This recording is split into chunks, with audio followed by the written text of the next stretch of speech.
Hello and welcome back to my channel. Make sure you like and subscribe to my channel. Let's begin. Far out on the outskirts of Pallet Town, Kanto, a lone man stood. This man wore a deep black suit and hat and had a suitcase to his side. His name was Giovanni Ketchum.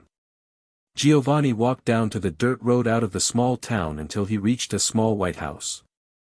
The man sighed before walking up to the house and ringing the doorbell. "Coming," said a lovely voice. The door revealed a young woman with long brown hair and brown eyes. "Can I help you?" Giovanni removed his hat and smiled at the woman. "Hello Delia. Miss me?" Delia, Giovanni's wife, gasped. "Giovanni." "Mom?" asked a small voice. From behind the woman was a small boy about 5 years old with spiky black hair and bright brown eyes. The boy's eyes widened as he saw Giovanni and smiled. "Daddy. You're home." "Hey sport," Giovanni smiled as he picked up his son. "So Ash, have you been taking care of your mother while I've been gone?" Ash nodded happily. "Dear," Delia spoke, getting the attention of the two boys. "What are you doing here? Did something happen? You normally call when you're coming to visit." Giovanni sighed before setting little Ash back on the ground. "Something happened." Delia quickly allowed her husband into the house. She and Giovanni sat in the living room while Ash was in his room watching TV. "All right dear, what happened?" Delia asked. Giovanni sighed. "Things have gone, so wrong Delia," Giovanni said, placing his face in his hands. "When I inherited Team Rocket from my mother, I never thought things would lead to this." Delia rubbed her husband's back. "I intended to help the world, yet people believe we are nothing but Pokémon thieves. Now this screwball, Mask of Ice, has taken over and wants to take over the world." Delia gasped. She knew about her husband's profession. To many, Team Rocket seemed like nothing more than a group of Pokémon thieves, but in reality it was an organization bent on protecting Pokémon from despicable people and giving them to people who will treat them right. "Have you told the authorities?" "I can't," Giovanni replied sadly. "Ice, he threatened to kill you and Ash." Delia gasped at the statement. "He said that if I ever did anything to go against him, he would kill you and Ash." "I couldn't risk that Delia." "I know dear," Delia replied hugging her husband. "But what about the gym?" Giovanni was also the gym leader of the Viridian City Gym. "Ice has no use for the gym," Giovanni replied. "He's letting me keep it as a way to keep an eye on me." Giovanni sighed against the chair. "I know you'll figure something out dear, you always do," Delia said before kissing Giovanni on the cheek. Giovanni smiled and nodded. "Thanks dear." He then sat up and reached into his suitcase. "By the way, I have something for Ash." "Really? What?" Delia asked. "Do you remember what I told you about that project?" Giovanni asked. Delia's confused expression told him to continue. "I had set up a special program to research on the usefulness of cloning. As I said, we had 3 subjects, a Bulbasaur, a Charmander, and a Squirtle. However, there were 2 other subjects. Do you remember Dr. Fuji?" "Yes, that poor doctor whose daughter died." Delia replied. Giovanni nodded. "Yes. Per his request, we also tried to create a clone of his deceased daughter, Amber." Delia gasped at the statement. "The last subject was, Stay With Me Delia. We were trying to make a clone of Mew." Delia stared in utter shock. "Mew? As in the legendary Mirage Pokémon Mew?" Giovanni nodded. "Yes, some of my researchers found an ancient temple where they found a sample of Mew's DNA. We weren't able to create the exact match, but we did create something." Giovanni pulled out a Pokeball and released the Pokémon inside. It resembled a small gray cat with a purple tail. The Pokémon was sleeping. "Delia, this is Mewtwo." Delia stared in complete shock. Sleeping on her husband's lap was supposedly the clone of the legendary Mew. How could she respond to this? Dear, Giovanni spoke. Out of all of the 5 clones, only Mewtwo here survived. Ice ordered for the cloning project be cancelled, and any clones created be destroyed. I couldn't let that happen to Mewtwo, especially after Fuji asked me to save him since he couldn't save his daughter. I managed to rescue Mewtwo, and I'm positive Ice has no idea. Delia continued to scare in uncertainty. I couldn't let them destroy Mewtwo.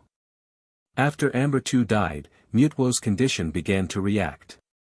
It was believed that Mewtwo's psychic powers had connected him to AmberTwo and he had become friends with her. When she died, he suffered a horrible heartbreak, as did Fuji. Fuji experienced a heart attack after AmberTwo was declared dead, and he made me promise to save Mewtwo, for he thought of Mewtwo as the son he never had. I made a promise Delia, and Mewtwo. Giovanni patted the tiny psychic type. He reminds me a lot of Ash. Now this surprised Delia. How? He's very shy, but he wants to protect the people he cares about, Giovanni replied. Now I dare you to tell me that doesn't sound a lot like our boy.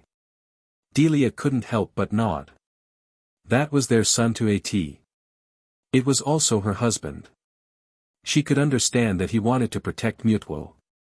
He was nothing more than a lost child that needed a family. And then again, it was better that it was with her husband than with the horrible people that took Team Rocket. So, what do you have planned for the little guy? Delia said, gently petting the little Pokémon's head. She giggled as she saw it smile. I was actually planning on giving him to Ash, Giovanni replied. Delia just looked back in surprise. Who are we kidding, dear?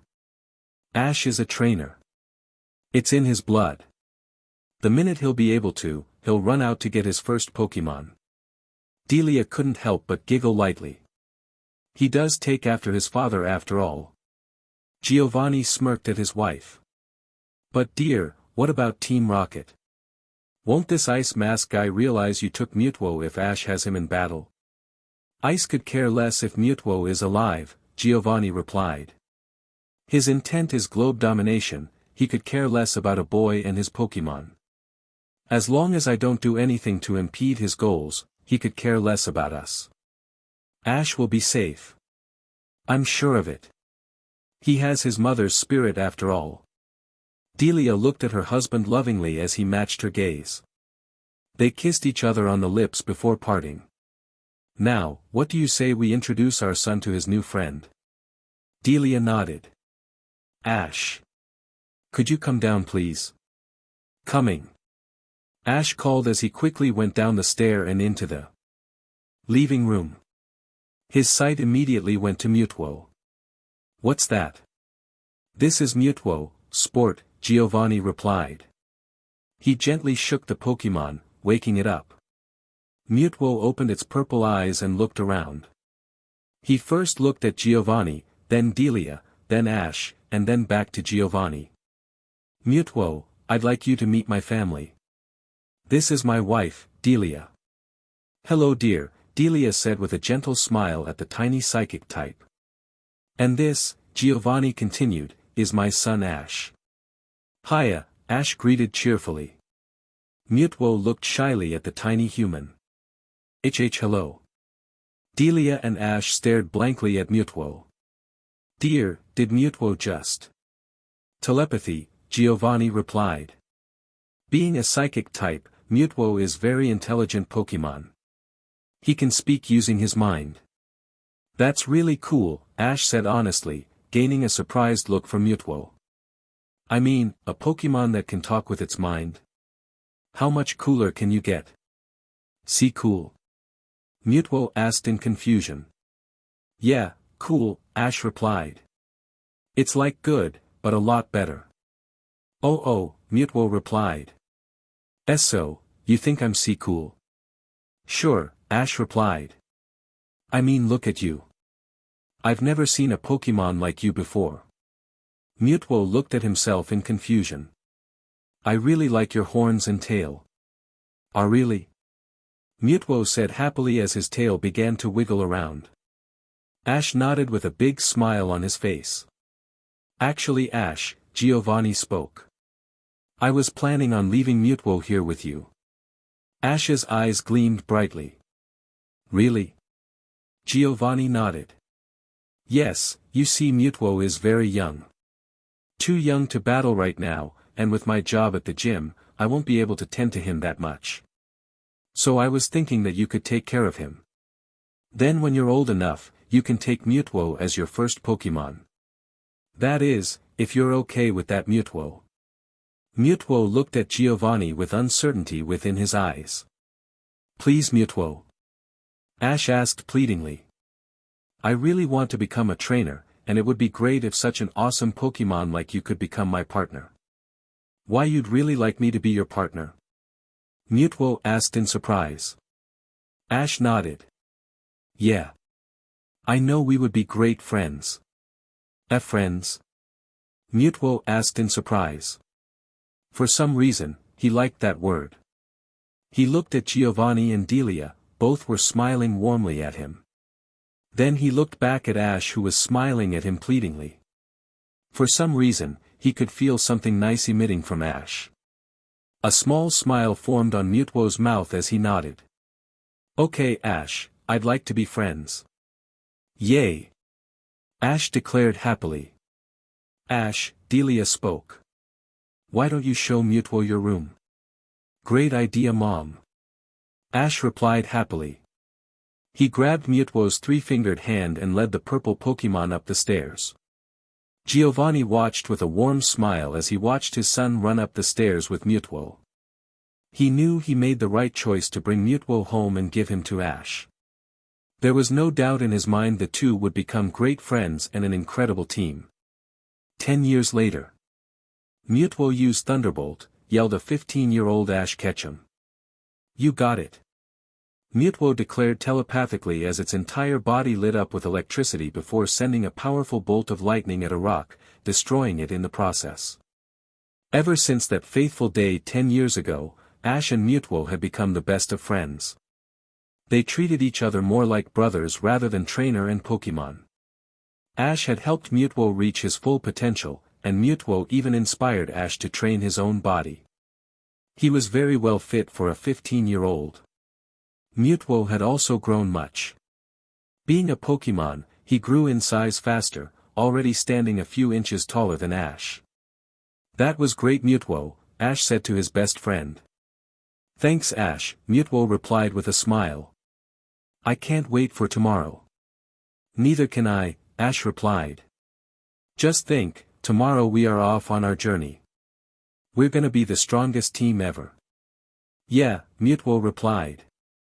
Ash. Mewtwo. Dinner is ready. Delia declared from the house. Ash and Mewtwo had been training just outside their house. Coming Mom, the duo replied together. Since they thought of each other as brothers, it was only appropriate for Mewtwo to see Delia as a mother. Those feelings were returned, for Delia saw Mewtwo as her second son. The two quickly headed over into the house. Thanks Mom, this is great, Ash said as he began to chow down. Mewtwo also sat at the table, sitting in a special chair that had been made for him. The two ate happily as Delia watched with a happy smile. She knew tomorrow would be the last day she'd have her boys at home, but she knew they'd be alright as long as they had each other. Later that night, the duo watched one of the past league matches in their room. When they were younger, they shared a bed, but as they got older they now shared a pair of bunk beds, Ash on the top and Mewtwo on the bottom. Just think Mewtwo, Ash said as he and Mewtwo lay in their beds. Tomorrow will be the last day we sleep here. Tomorrow, we start our journey. Yeah, I can't wait, Mewtwo replied. Hey Ash, what kind of Pokémon do you think we'll see out there? I don't know, that's the fun part, Ash replied. Ever since you came I've been so curious as to what kind of Pokémon there are out there. As far as I know, there are over 600 Pokémon in the entire world, maybe even more. And they're all out there, just waiting for us to meet them. Mewtwo could feel Ash's enthusiasm. He was just as ready to see the world outside their little home. Maybe even learn more about who he was. Meanwhile, several miles from Pallet Town, out on the ocean headed towards the Pallet Town port was a large cruise liner. This enormous ship was one that went all over the world. It had gone to Kalos, Unova, Sinnoh, Hoenn, and Johto. It had even made a stop in the Orange Islands, a small archipelago that was part of the Kanto region. It had picked up many people from all over the world, but 9 people planned to finish their extensive trip at Pallet Town. Standing near the pool of the ship sat a single girl with blue hair and blue eyes and a cute white beanie. Next to her was a small blue penguin Pokémon. Sitting in a beach chair not too far away was a young man with emerald hair and a red headband, sketching the night sky on the ship. Not too far away was a younger girl with dark tan skin and large purple hair. Sleeping inside her hair was a small dragon Pokémon with a pair of small tusks. Inside one of the cabins was a young brunette girl with a red bandana watching over a smaller sleeping boy with glasses and dark green hair. Inside another cabin was a young man with bright green hair and butler-like outfit. Next to him was a small green monkey Pokémon that watched as he went over a small list.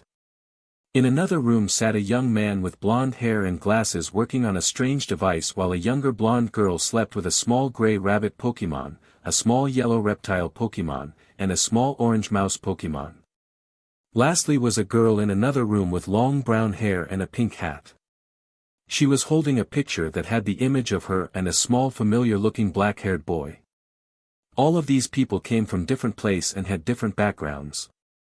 Despite this, they all had one thing in common: they were all headed for Kanto. Little did they know that fate had much more in mind for them. The next day, Ash walked down a dirt road alone as he headed towards Professor Oak's lab. He had just woken up and was heading to meet the professor before leaving. Mewtwo on the other hand was inside his Pokeball. Very few people knew of Mewtwo's existence, so Ash decided it was best to keep the psychic-type Pokemon hidden for now. Also, very few people actually knew that Ash was already a trainer, and had been for 7 years, so he had a few other friends hidden under his belt. The minimum age requirement for Kanto natives to become trainers was 15, so now Ash could officially start his journey. It wasn't long before he reached the lab where the famed Kanto professor resided at, but Ash saw a large group of people all congregated at the front.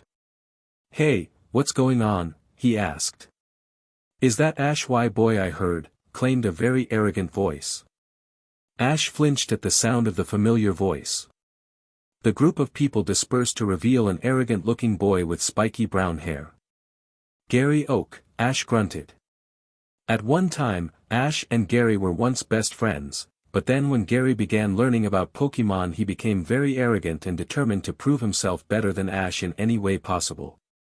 "So what are you doing here, Ash Y boy?" Gary said smugly, getting up in Ash's face. "I'm here to get my trainer's license," Ash lied. He already had his trainer's license, but Gary didn't need to know that. "And by the way you look, I suppose you already got your license and your first Pokemon?" "You know it, and it's right in this Pokeball," Gary said, revealing his starter's Pokeball. "I wouldn't bother though if I was you. A loser like you has no chance at becoming an even decent trainer." "Look Gary," Ash said uncaringly. "You can make yourself sound as big as you possibly can, but could we speed this up?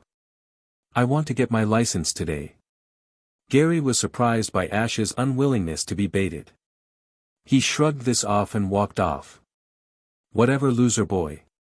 "Come on girls," Gary said as a group of cheerleaders followed him. Ash walked up the steps to the lab and gently knocked on the door. The door opened, revealing an elderly professor. "Ah, Ash, good to see you." "You too, Professor Oak," Ash said as he entered the building. "I'm here to get my new Pokédex." "I know you are," Professor Oak replied. "And I take it you intend to take Mewtwo and the others with you?" "There's no doubt about it," Ash replied with a smile. Oak was one of the few people that knew of Mewtwo's existence and the true story behind him. He was also the one that had classified Mewtwo as the genetic Pokémon and discovered many things about him. He was also the one that had decided to let Ash become a trainer early. Good, Professor Oak replied. Here's your new Pokédex, Ash. I'm surprised though, you're the only trainer who's ever asked for data on Pokémon from the other regions. What can I say? Ash replied. Mewtwo inspired me to do research. I'm glad, Oak stated. To be honest, Gary's knowledge is very limited compared to yours. Why do you refuse to show him your true colors? I want to keep Mewtwo a secret as long as possible, Ash replied. Mewtwo is very powerful, and if Gary knew he'd get jealous. Besides, all he's doing is underestimating me, which will certainly bite him back later. Oak shook his head. Just try to be kind, he's still my grandchild after all. Ash chuckled before nodding. Professor Oak, exclaimed one of his assistants. There's a Pikachu eating the electric wires outside. What? Oak exclaimed in shock, if it continues we'll be without any electricity for weeks. We must stop it. Let me help. Ash exclaimed. Oak agreed to Ash's help and the three ran out of the lab and into the field where they spotted a large windmill with cords connected to the lab. In the middle of the lab was a small electric mouse nibbling at the cords. Ash brought out his Pokédex to examine the Pokémon. Pikachu, the electric mouse Pokémon. It is also the evolved form of Pikachu and the pre-evolved form of Raichu. It raises its tail to check its surroundings. The tail is sometimes struck by lightning in this pose. We need to stop it. Professor Oak proclaimed. Let me handle this, Professor, Ash exclaimed as he brought out Mewtwo's Pokeball. Mewtwo. I choose you. Rah! Mewtwo proclaimed as it was summoned onto the field. Ash, what's going on? That Pikachu's eating the wires to the lab, Ash explained. We need to stop it. Use Aura Sphere. Take this mouse. Mewtwo proclaimed as it created a sphere of blue energy and sent it towards the Pikachu. Pikachu's ears perked up and it dashed away from the attack. Pikachu, the electric rodent cried out in anger. Its body charged up with electricity before sending a thundershock attack Mewtwo. Mewtwo protect. Ash exclaimed. Mewtwo then generated a glowing green shield of energy around itself, blocking the electric attack. Alright, now use Psycho Cut. Mewtwo swung his arm, creating several slashes of glowing energy at Pikachu. Pikachu managed to avoid most of the slashes. That is one incredibly fast Pikachu, Oak's assistant commentated. Pika. Pikachu cried in pain as one of the Psycho Cuts finally struck. Two more followed, each hitting and sending Pikachu flying. Pikachu landed on the ground with a hard grunt. Alright Mewtwo, wrap this up with Stone Edge. Ash exclaimed. Take this. Mewtwo declared as two rings of stones spun around him before he sent the stones flying straight at Pikachu. Just as Pikachu was about to get up, the rock struck its small body. Pika, the electric type cried in pain. It fell unconscious on the ground with rocks in its eyes. Alright, Ash said, grabbing an empty Pokeball. Pokeball go. Ash flung the Pokeball, hitting Pikachu on the side and absorbing it inside. The ball fell to the ground and shook with the center button. Blinking red. Everyone watched anxiously as the ball shook. After several seconds, the ball stopped shaking and let out a strong ping sound. Ash's face suddenly broke in a large smile. We did it. Ash ran over and picked up the Pokeball. We caught a Pikachu. Yes. Mewtwo exclaimed in the same enthusiasm as Ash. Well done Ash, Oak congratulated. You and Mewtwo acted in perfect unison. I know you two will be a great team. Thanks Professor Oak, Ash said with a smile. Oak nodded back. Now what do you say we heal that Pikachu up before you leave? Meanwhile, out by the docks of the Pallet Town Harbor, the large cruiser was letting off its passengers. Among the passengers were brother and sister May and Max Maple. Next to May's leg was a small orange chicken Pokémon called Torchic. "Oh come on May," Max groaned. "How long does it really take for one to get off a ship?" "Excuse me, I'm not the one who wanted to wait and see every Pokémon on the ship as we got off," May replied. Max grumbled under his breath. He looked around and saw Torchic was missing. "Hey May, where's Torchic?" "What?" May exclaimed in shock. "Oh no. Where's Torchic?" "Excuse me," a new voice said. The siblings turned around to see a blue-haired girl with a beanie on her head. "Does this little cutie belong to you?" They looked down to see Torchic standing next to a small blue penguin. "Torchic," May said in relief. "Don't you ever scare me like that again." "Thank you for finding her." "No problem," the brunette replied with a smile. "My name's Dawn Berlitz, and this is my Pokémon Piplup." "Piplup," said the blue penguin. "I'm May Maple," May replied. "As you can tell, Torchic's my Pokémon, and this little pain in the neck is my brother Max." Max only stuck his tongue out at his sister. "Amazing," said another voice. The three humans turned to see a young man with dark green hair examining the two Pokémon with a sketch pad and pen in his hand. Two flightless bird-like Pokémon of opposite types in the same place. "What are the odds?" "Excuse me," Dawn spoke to the young man. "Can we help you?" "Oh, I'm sorry," the young man replied. "My name's Tracy Sketchit.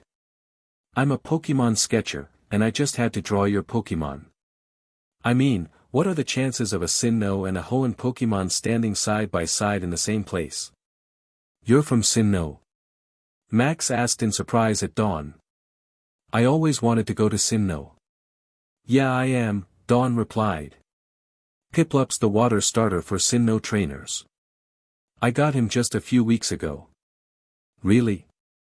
May asked in surprise. "I just got Torchic a few weeks ago too.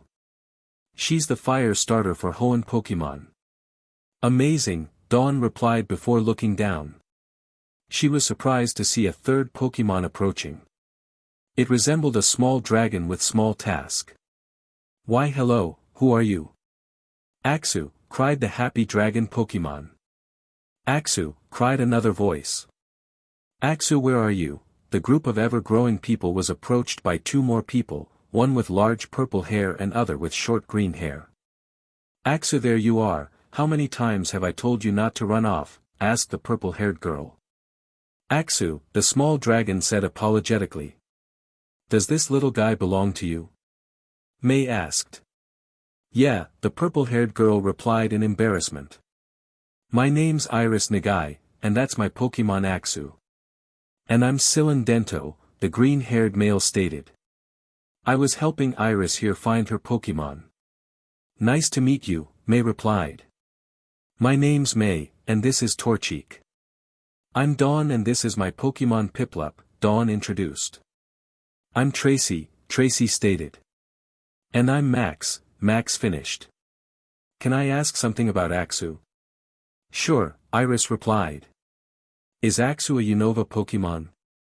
Max asked. "Actually, yeah," Iris replied. "How did you know?" "It was the only Pokémon I didn't recognize," Max replied.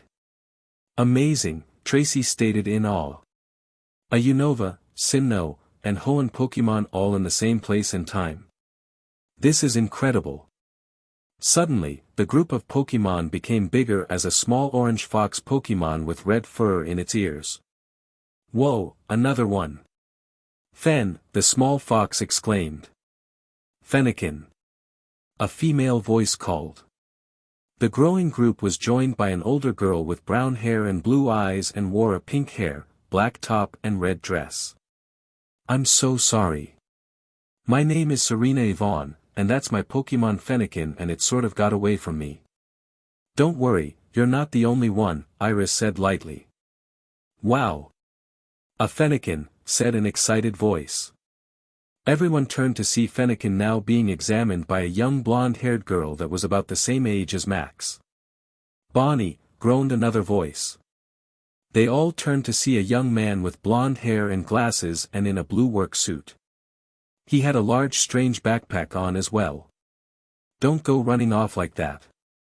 "Sorry Clement," the small girl replied. She then looked at the group that gave her all an odd look. "Hi. My name's Bonnie. And this is my awesome big brother Clement." Clement sighed in annoyance. Bonnie can get a bit excitable when she meets new Pokémon, well any Pokémon really. "That's okay," May replied. "I know just how irritating younger siblings can be." "Hey." Max grumbled. "Hey Serena, what kind of Pokémon is Fennekin?" Tracy asked. "Oh, it's the fire starter of the Kalos region," Serena replied. "Really?" Bonnie said with big eyes. "You're from Kalos." "So are we," she pointed at herself and her brother. "Kalos?" Dawn asked questioningly. "It's pretty far," Serena replied. "I think its closest neighbor is Unova. And actually, I'm not from Kalos. I moved there when I was younger. I was actually born here in Pallet Town." She had a soft smile on her face. "Oh, what an interesting entourage of flavors we have here," Sylvan said, gaining everyone's attention. "Flavors from many different regions, all converging at one point. Truly a delectable experience." In his excitement, Sylvan accidentally knocked Tracy's pen out of his hands. It landed on the head of a very unfortunate bird Pokémon. "Spearow," cried the Pokémon in pain. "What was that?" Dawn asked. The group all turned to see the Pokémon stand before them with an angry glare and a bump on its head. Dawn, Serena and May each brought out a Pokédex to examine the Pokémon. Spearow, the tiny bird Pokémon and the pre-evolved form of Fearow. It flaps its small wings busily to fly. Using its beak, it searches in grass for prey.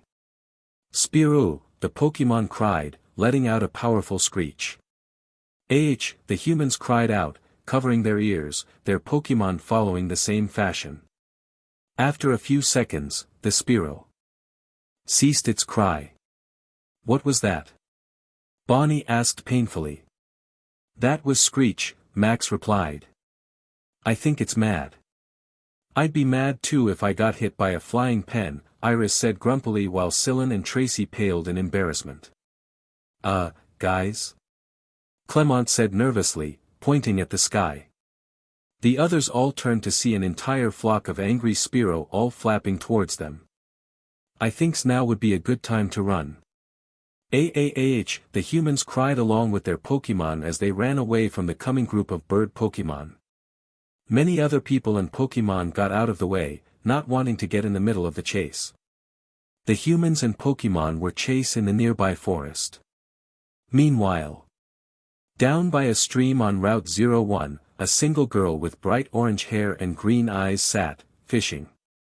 "I wonder what kind of Pokémon I'll catch," the girl thought aloud. The river was at the base of a tall cliff side. Cried a chorus of voices that snapped the girl out of her trance. She quickly turned to see a group of people and Pokémon run towards her. The smallest one tripped, causing all of the others to fall on top of him. Oh my, the redhead said in shock, running over to the group. "Are you people okay?" "I think so," Dawn said as she got up. "Speak for yourself," Max muttered. Having been the first one to fall meant he was the one to be crushed by the others. "What happened?" the redhead asked. May answered, "We were being chased by a group of Dash." "Spearow," cried the flock of bird Pokémon as they appeared behind the group. "Run!" Iris exclaimed, only to stop to see the rest of the flock was in front of them. "We're surrounded," Sylvan said in shock. "What do we do?" May asked.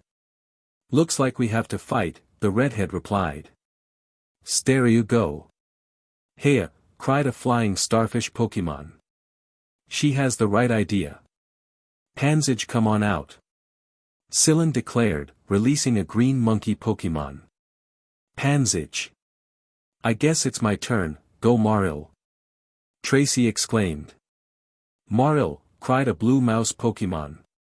Looks like this will be our first battle, you ready Torchic? May asked her starter. Torchic. What about you Piplup? Dawn asked her Pokémon. Piplup. You ready to go Axu?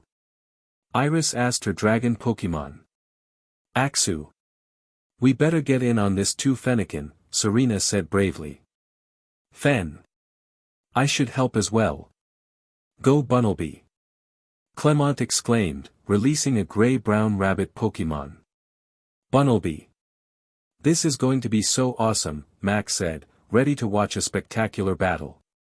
I know. Bonnie agreed. Meanwhile.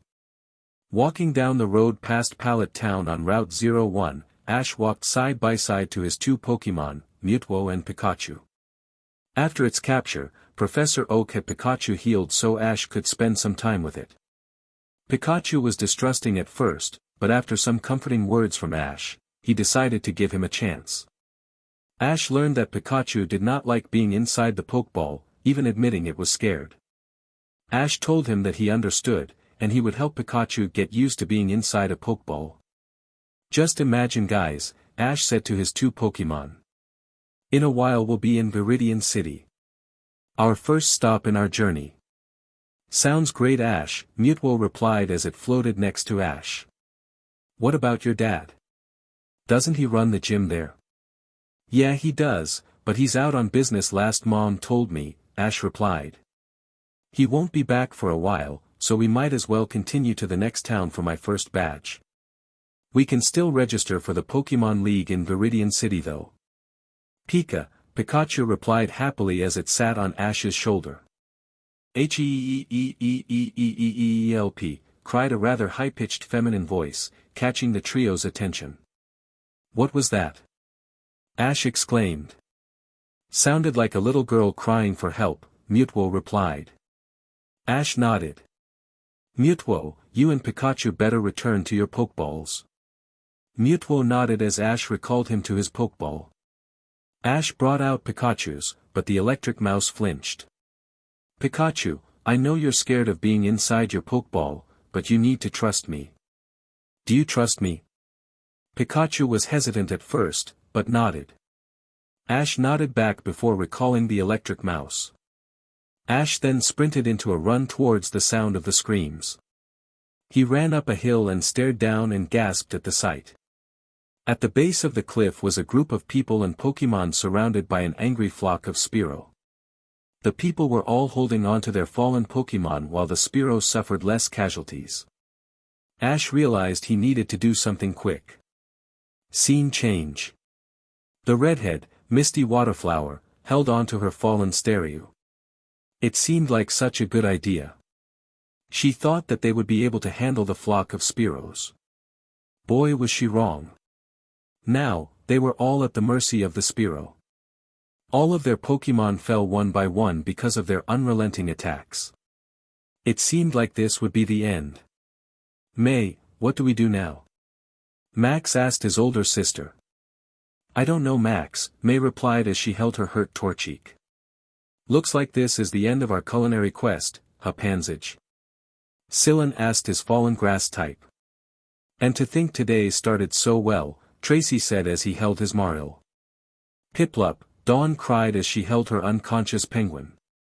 Iris did the same as she held her Axu. Clement, I'm scared, Bonnie said as she hugged her brother tightly. I know Bonnie, I'll protect you, Clement said, holding her and his fallen Bunnelby closely. I'm here Fennekin, Serena said as she hugged her fox Pokémon. I guess this is its stereo, Misty said as she held her starfish Pokémon. Spearow, cried the bird Pokémon flock, ready to attack. Everyone clenched their eyes, ready for the coming attack. Hey Spearow, cried a new voice. Everyone, Pokémon and human, looked up to see a lone figure atop a cliff. It looked like a brave young man, shining in the sunlight. Why don't you pick on someone your own size? Spearow, cried the bird Pokémon. Their attention then went to the crazy young man. Ash brought out two Pokeballs and cried, Mewtwo. Pikachu. I choose you. Rah! Mewtwo cried out as it was released. Pika! Pikachu cried as it was also released. Pikachu! Mewtwo! Double Thunderbolt! Ash exclaimed. Both Pokémon released a powerful Thunderbolt attack, electrocuting all of the Spearow. Wow! Look at them go! Tracy exclaimed in awe. Each of the trainers below stared at the events before them with great awe and different thoughts. May was amazed by the grace and elegance of the Pokémon and how the trainer commanded them. The trainer was also kind of handsome. Max was in awe mostly by Mewtwo, being a Pokémon he had never seen before. Dawn was mostly entranced by the trainer on the cliff. In her eyes he resembled a knight in shining armor. Tracy was amazed by the pure power the two Pokémon had. This must have been an extremely advanced trainer. Iris was in the same awe as Max, seeing Pokémon she had never had before. And who was this good-looking guy commanding them? Scylla was more like May, amazed by the power and elegance of the Pokémon and their trainer. Bonnie was in the same state as Max, amazed by the Pokémon battling, and the cuteness of Pikachu. Clement was utterly stunned by the clear connection between trainer and Pokémon. The three worked together so amazingly well. Serena was like Dawn, entranced on the trainer more than the Pokémon. However, she had a strong sense of familiarity to him. Misty was more confused than anything. Who was this guy that just showed up to save them? And where did he get such powerful Pokémon? Despite this, she was amazed by the perfect sync between trainer and Pokémon. She also hated to admit it, but the guy was kind of cute. Alright guys! Ash exclaimed. Time to end this. Pikachu use Volt Tackle. Pika! Pikachu cried as it jumped from Mewtwo's shoulder, bursting in electricity as it took out a good portion of the Spearow. Mewtwo use Psystrike. Ash exclaimed. Time to end this. Mewtwo declared as it shot a massive violet beam from its hands, taking out the rest of the Spearow. Spearow, cried the bird Pokémon as they flew away, admitting defeat. One was having trouble flying, being more damaged than the others. Not so fast bird brain. Ash exclaimed taking out a Pokeball. Pokeball go, the Pokeball hit the bird and absorbed inside before falling to the ground. The humans watched as the ball shook before them. Mewtwo helped Ash down to the base of the cliff as they watched the ball shake. After a few seconds, it stopped and let out a ping. Alright, I caught a Spearow. Ash exclaimed as he held out the ball in victory. He quickly put the ball away and went over to the group of stunned people. Are you guys alright? Yes, thank you very much for helping us, Dawn said gratefully with a light blush on her face. No problem, Ash replied with a smile. My name's Ash Ketchum, I'm from Pallet Town. Ash. Serena said in shock. She and Ash locked eyes, and Ash's immediately widened in surprise. Serena? Ash said with an excited tone. Is that really you? Why yeah. Serena said in the same excitement. Before anyone had a chance to react, she recalled her Fennekin, and she rushed over and enveloped Ash in a strong hug. Ash blinked in surprise, but smiled before returning the hug. Wait, you two know each other? Dawn asked, her voice a bit on edge as she saw the two hug. Yeah, Ash chuckled.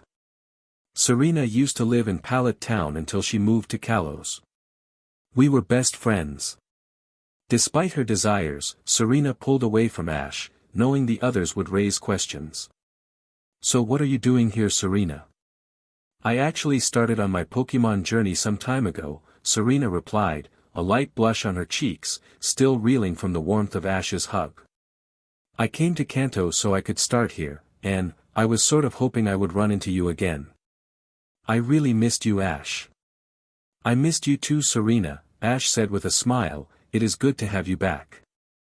Serena smiled back while also blushing as well. So I'm guessing most of you guys came from the Pallet Town harbor. Yeah, the Spearow chased us from there, May said grumpily. That was weird though, Ash stated. Spearow don't usually get into flocks that big unless someone makes them mad. That's my fault. Tracy groaned. I sort of accidentally flung my pen at one of their heads. Well, I was the one that knocked it out of his hand, Sylvan said embarrassingly. That explains it, Ash replied. How are your Pokémon? They're all knocked out, Misty said as she cradled Spearow. Ash went over to her and examined Spearow. This Spearow doesn't seem that bad, just a few scratches. It could have been a lot worse. You obviously raised this Pokémon very well. Misty was surprised by the statement and couldn't stop the blush on her face. Thanks, she stuttered. Ash just smiled at her. And my name's Misty by the way. Nice to meet you Misty, Ash replied with a warm smile. As he went over to inspect the other fallen Pokémon. Everyone else seems to be in the same state. They're all just tired, nothing too serious. A quick recharge at a Pokémon Center and they'll be good as new. You obviously know how to raise Pokémon, Sylvan stated. I'm Sylvan by the way. And I'm Tracy, Tracy added. Thanks for the save by the way. No problem, Ash replied. Thank yourselves. I never would have known if it weren't for that scream. Scream? Iris asked. Yeah, it was a loud girlish scream crying for help, Ash replied. The girls looked at each other, none of them had screamed for help. Max looked away in embarrassment. Anyways, thanks for helping us, we really owe you, Iris said gratefully. I'm Iris by the way. And I'm May, May added. And this is my brother Max, Max waved, still not looking at Ash. My name is Clement, Clement said. And this is my little sister Bonnie. And I'm Dawn, Dawn said with a glisten in her eyes. Thank you ever so much for saving us. You must be a powerful trainer to have such strong Pokémon under your belt. I guess, Ash replied in embarrassment. I just started today. Huh, they all repeated in surprise. I just got started my journey today, Ash replied. This got nothing both stares of shock from the others. What? Nothing, they all said in unison. Amazing, Sylvan said as he stared at Mewtwo and Pikachu standing side by side. Ah! Pikachu is so cute. Bonnie said as she looked at Pikachu. I've always wanted to see a Pikachu, but I've never seen that Pokémon before. She pointed at Mewtwo. Oh, that's Mewtwo, Ash replied. Wait, you don't mean the Mewtwo? Max said in shock. As in the legendary Pokémon Mewtwo? Legendary Pokémon, the others asked in shock. The one and the same, Ash replied with a smirk. Max, how do you know that's a legendary Pokémon? May asked. I watched the news on it with Dad, Max replied. Professor Oak was the one who discovered it. Ash let out a snort. What's so funny? The idea that old Oak discovered Mewtwo, Ash replied. Mewtwo and I knew each other long before that old fossil did, right buddy? Right Ash, Mewtwo replied with a chuckle. You mean, you and Mewtwo were friends since you were kids? Dawn asked in surprise. They were also surprised to hear the Pokémon in question talk with its mind. Yeah, Ash replied. Listen, I'll explain more about Mewtwo and myself later. First we should get your Pokémon healed up. Ash is right, Misty replied. Let's get them to Viridian City. There's a Pokémon Center there we can use. Alright, the others all replied, recalling their respective Pokémon. The only ones still out were Mewtwo and Pikachu. Ah! Misty screamed. Everyone turned to see her before the charred remains of what looked like a bicycle. My bike. It's roasted. How did that happen? Serena asked in surprise. I think it might have been a stray thunderbolt from Pikachu and Mewtwo, Clement hypothesized. As much as hated to admit it, Ash could see the logic behind that. My bike, Misty said in complete defeat as she stared at the barbecued bike. Misty, I'm really sorry, Ash apologized. I promise, once we get to Viridian City I'll pay you back for your bike. It's okay I guess, Misty replied. It was an accident after all. Come on guys, Max exclaimed. I want to go see Viridian City. Max, be quiet, May replied. Or you'll be screaming for help again. Max paled. That was him. Ash said before busting in laughter, followed by Mewtwo and Pikachu, and then the others. Max stared angrily, but eventually found himself laughing as well. All this looked like the beginning of a beautiful friendship. Chapter 02, A Team Forms. Ash led the group of trainers with injured Pokémon to Viridian City. Since his father was the gym leader of the city, he would often visit the metropolis. Also, because of this, he knew just where the Pokémon Center was. Too bad they were still a few miles from it. Can't we take a break? Iris groaned.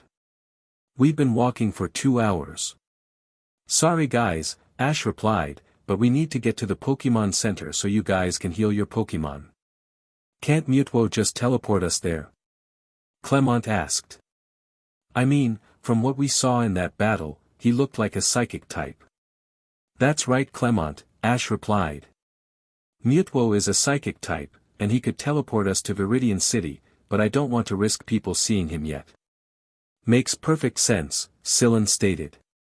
Being such a rare Pokémon would definitely draw unwanted attention. Ash nodded. Speaking of the psychic Pokémon, he was currently resting inside his Pokeball, as well as Pikachu and Ash's other Pokémon.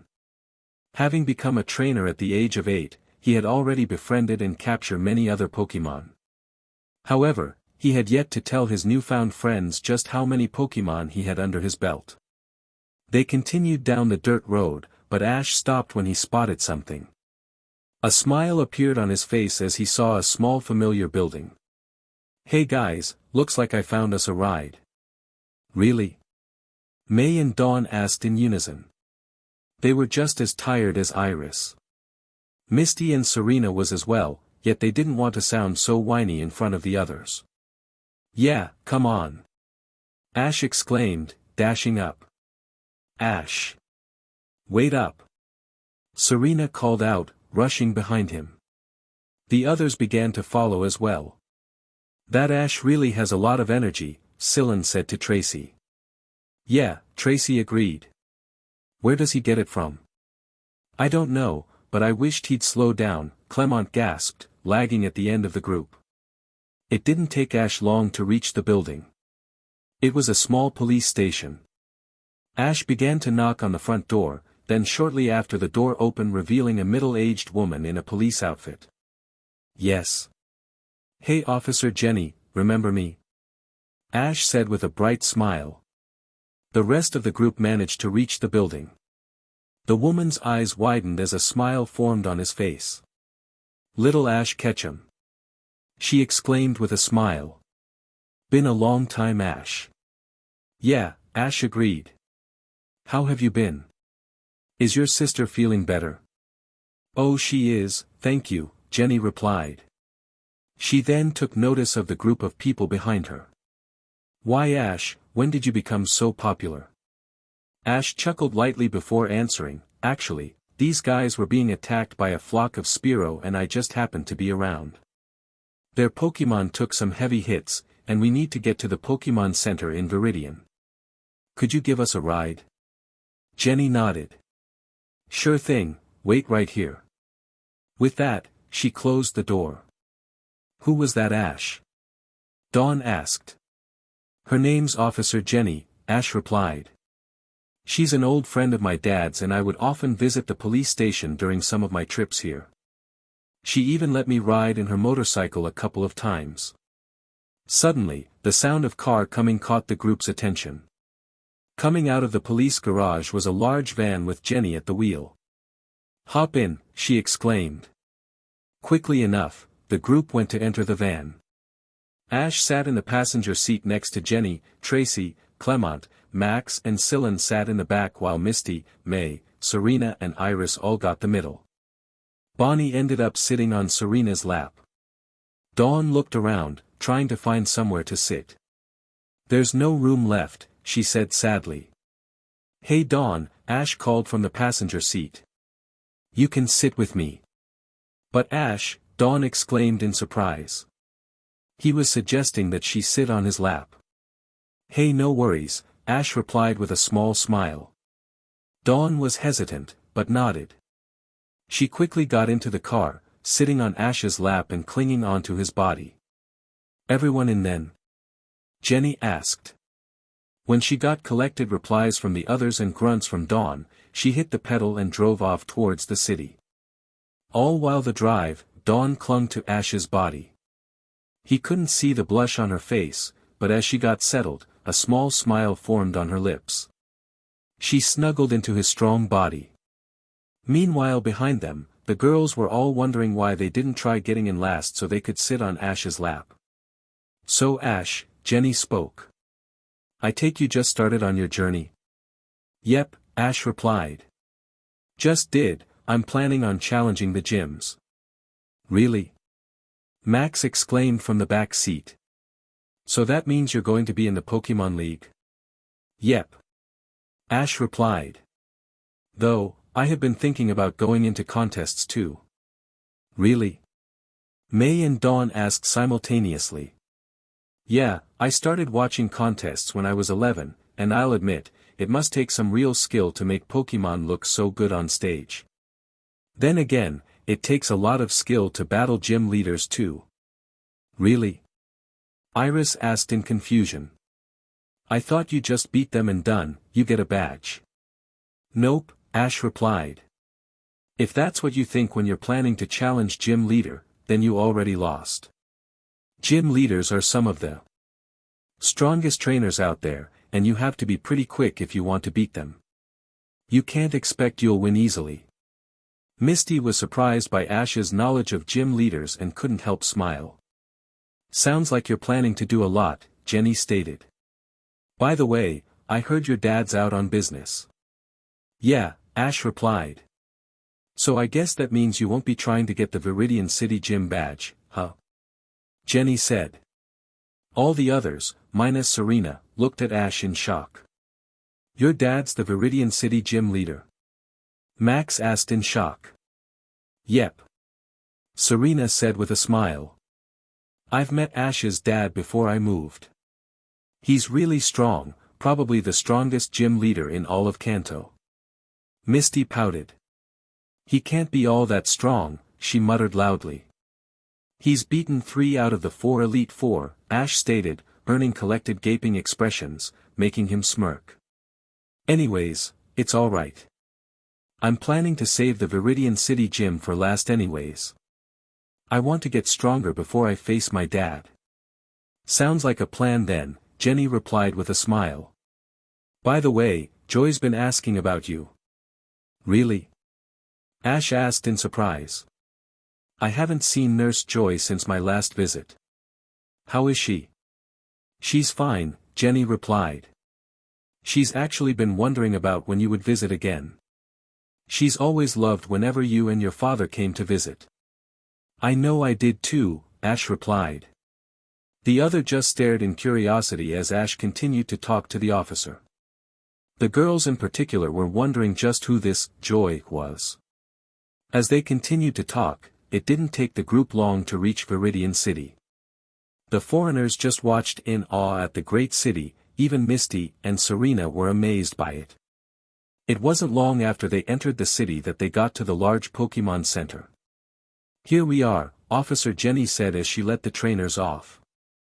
"Say hi to Joy for me, Ash. Won't you come with us?" Ash asked the officer. "I would, but I need to get back on duty," Officer Jenny replied. "There have been reports of Pokémon thieves and I need to be on alert. I'll see you later though." She waved before driving off.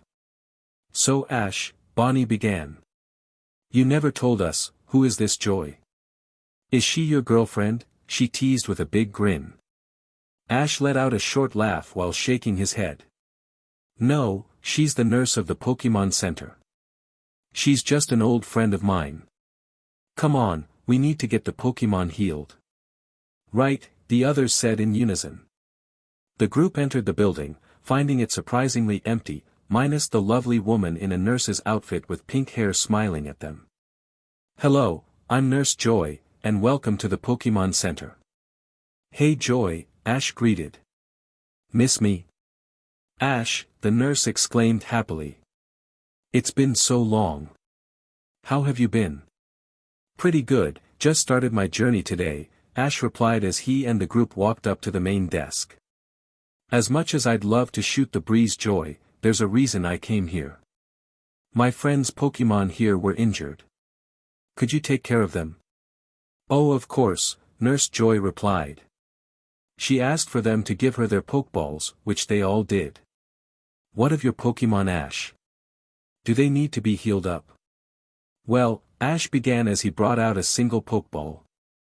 Just this new Spearow I caught today. Other than that, all my other Pokémon are good, thanks. Joy nodded, taking the Pokeballs into the healing room.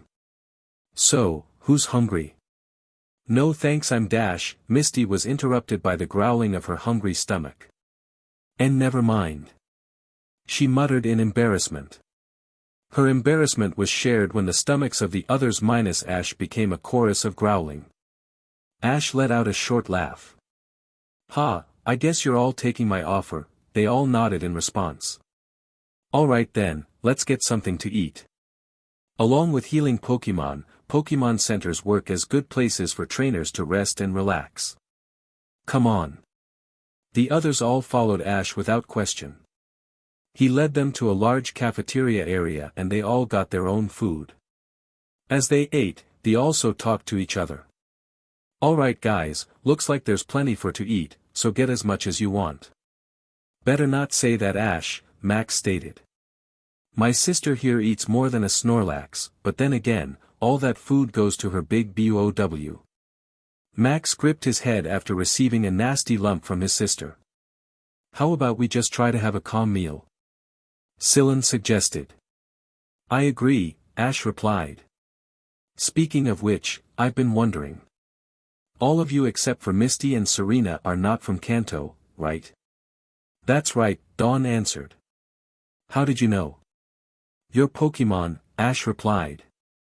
Most of them were ones you can only find in certain regions outside of Kanto. Example, Serena has a Fennekin, and Fennekin I know is the fire starter in the Kalos region. Serena nodded in agreement. Another example, Dawn, you had a Piplup, right? Dawn nodded. Well, if my memory serves, Piplup is the water starter for Sinnoh, right? That's right. Dawn exclaimed in surprise. And May, Ash said, turning to the bandana-wearing girl. You had a Torchic, and Torchics are the fire starters in Hoenn, right? That's right, May said in awe. And Iris, your Axew is a dragon-type Pokémon only found in Unova, right? Ash asked. That's exactly right, Iris replied in the same shock as the others. And if I were to assume, Clement and Bonnie are from Kalos, correct? Ash asked. Precisely, Clement said in surprise. Bonnie just gleamed, amazed by Ash's smarts. How do you know so much? Misty asked in amazement. Ever since I met Mewtwo when I was 5, Ash began, I became really amazed by Pokémon. So amazed in fact that I started doing all kinds of research on all the kinds of Pokémon.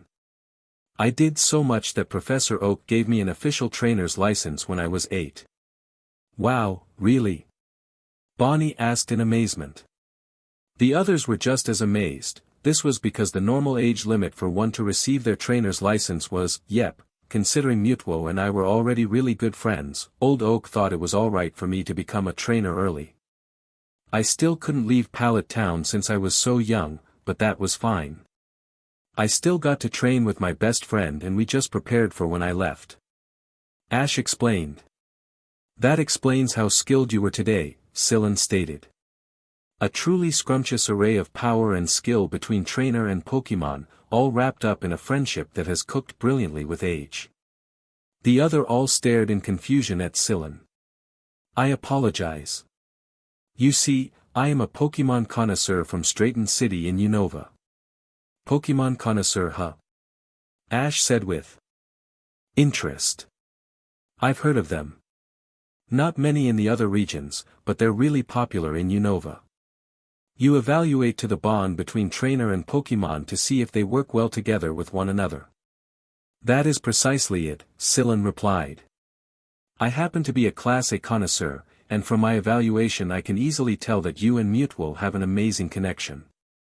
Thanks Sillin, Ash replied with a smile. So Tracy, where are you from? I saw your Maril, so does that mean you're from Johto? Tracy shook his head. No, I'm actually from the Orange Islands. Orange Islands? May asked in confusion. It's a small archipelago several miles from Kanto, Ash replied. If I remember, the Orange Archipelago has its own miniature league with 4 gyms and a champion. The Orange Islands are also known for experiencing strange varieties of Pokémon. Probably the most famous one is Pinkin Island, where the fruit turns the Pokémon pink. That's right, Tracy said in awe. How did you know? Like I said, I did a lot of research, Ash replied. Other than training and playing with Pokémon, there's not much to do in Pallet Town. I learned a lot about all the regions, and the Pokémon that lived there. My dad always said it was better to be prepared. That's really cool. Max and Bonnie exclaimed in unison. After revealing a bit about himself, Ash continued to talk to his new friends. He learned that Tracy had actually came to Kanto in order to explore more of the world. He was a Pokémon sketcher, so he wanted to see and learn everything he could about the Pokémon beyond the islands. May and Max both came from Petalburg City in Hoenn, and like Ash they were the children of the gym leader of the city. May, being the daughter of a gym leader, managed to get her first Pokémon early, and as quickly as she got the chance, she claimed she wanted to explore the world. After witnessing some contests, she decided she wanted to become a coordinator, and Max followed along because he wanted to see the world as well, and to help his sister. Dawn came from Twinleaf Town in Sinnoh, and she was the daughter of a famous top coordinator. Like May, she got her license early because of her mother, and already knew she wanted to become a top coordinator like her mother. She came to Kanto because the contest season in Sinnoh had just ended when she became a trainer, so she decided to try the Kanto circuit. As for Iris, she came from the village of dragons in Unova. Like the other girls, she managed to get her Pokémon early due to the fact that her grandfather was the gym leader of the Oplucid city.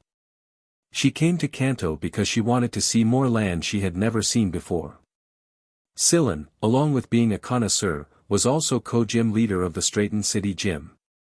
He left because he wanted to see more of the world and see what other flavors of life he could discover. Like Sillin, Clement was the gym leader to the Lumio City Gym, but he came to Kanto to complete his training as a gym leader before taking the mantle from his father. His sister Bonnie came to keep him in line, and to also find him a wife, making the others laugh at Clement's embarrassment. Serena already explained before she came to Kanto to explore and to meet Ash again. Misty kept quiet through most of that talk, but did offer some words. The only thing Ash learned about her was that she was from Cerulean City. He did not pry though, respecting the girl's privacy. Ah, delicious, Ash said after finishing his meal. So everyone enjoy themselves. That was almost as good as the crew's food, May said, patting her stomach. So Ash, Serena began, what do you plan to do next? This got the attention of the rest of the group as well. Oh, I plan to head to Pewter City, Ash replied. That's the closest gym to here, plus I plan to train and capture some more Pokémon in the Viridian forest. Ash then rose from his chair. If you guys will excuse me, I need to make some calls. No problem Ash, Tracy said lightly. Ash nodded and walked away, leaving the group to converse amongst themselves. Ash walked to the nearest video phone and quickly dialed in the number. After a few rings, the image of his mother appeared. Hey Mom. Ash. I'm so glad to see you. Delia exclaimed as she saw her son. I wasn't expecting to hear from you so soon. Where are you? I'm in Viridian City, Ash replied. Really? Already? Wow, you really didn't waste any time getting there, Delia said with a giggle. You're just like your father at his age. Ash chuckled and shook his head. Nah, I actually was planning to stay a while and train, but I got a little sidetracked. I met this group of people who were getting attacked by a flock of Spearow and saved them. Their Pokémon were hurt, so we kind of rushed over to Viridian City so they could get them healed.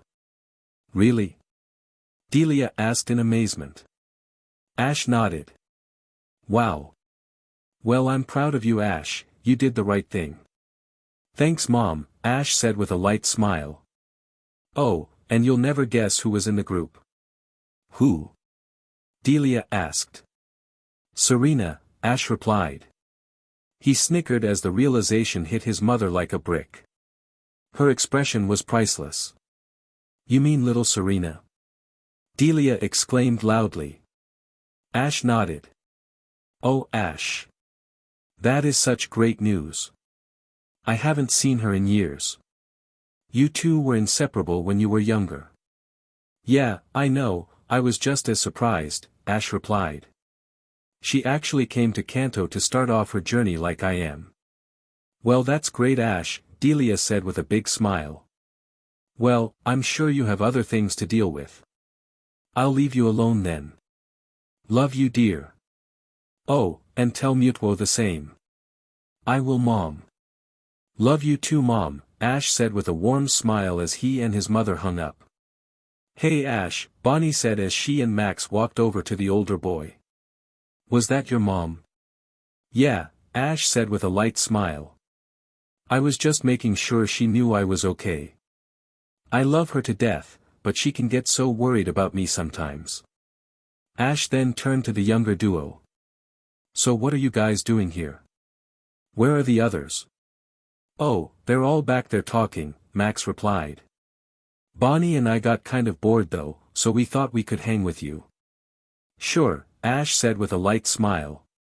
He led the two to a couch area where they all sat. So what do you guys think of the Kanto region so far? It's really amazing, Bonnie replied. I mean, there are so many Pokémon I've never seen before. Yeah. Like I've never seen a Pikachu before today, Max added. He and Mewtwo were awesome. Ash chuckled. Well, if you think they're cool, wait until you meet my other Pokémon, he said, surprising the two kids. You have more Pokémon, they said in unison. Yep. Ash replied. Quite the few actually. Most of them are back at the Oak Ranch, but... Ash raised his vest, revealing 6 Pokeballs on each side of his hips. 12 Pokeballs. Max and Bonnie said in shock. Yep, Ash replied. Thanks to my connections with Professor Oak, he let me take double the number of Pokémon with me. However, only 4 of these Pokeballs are empty.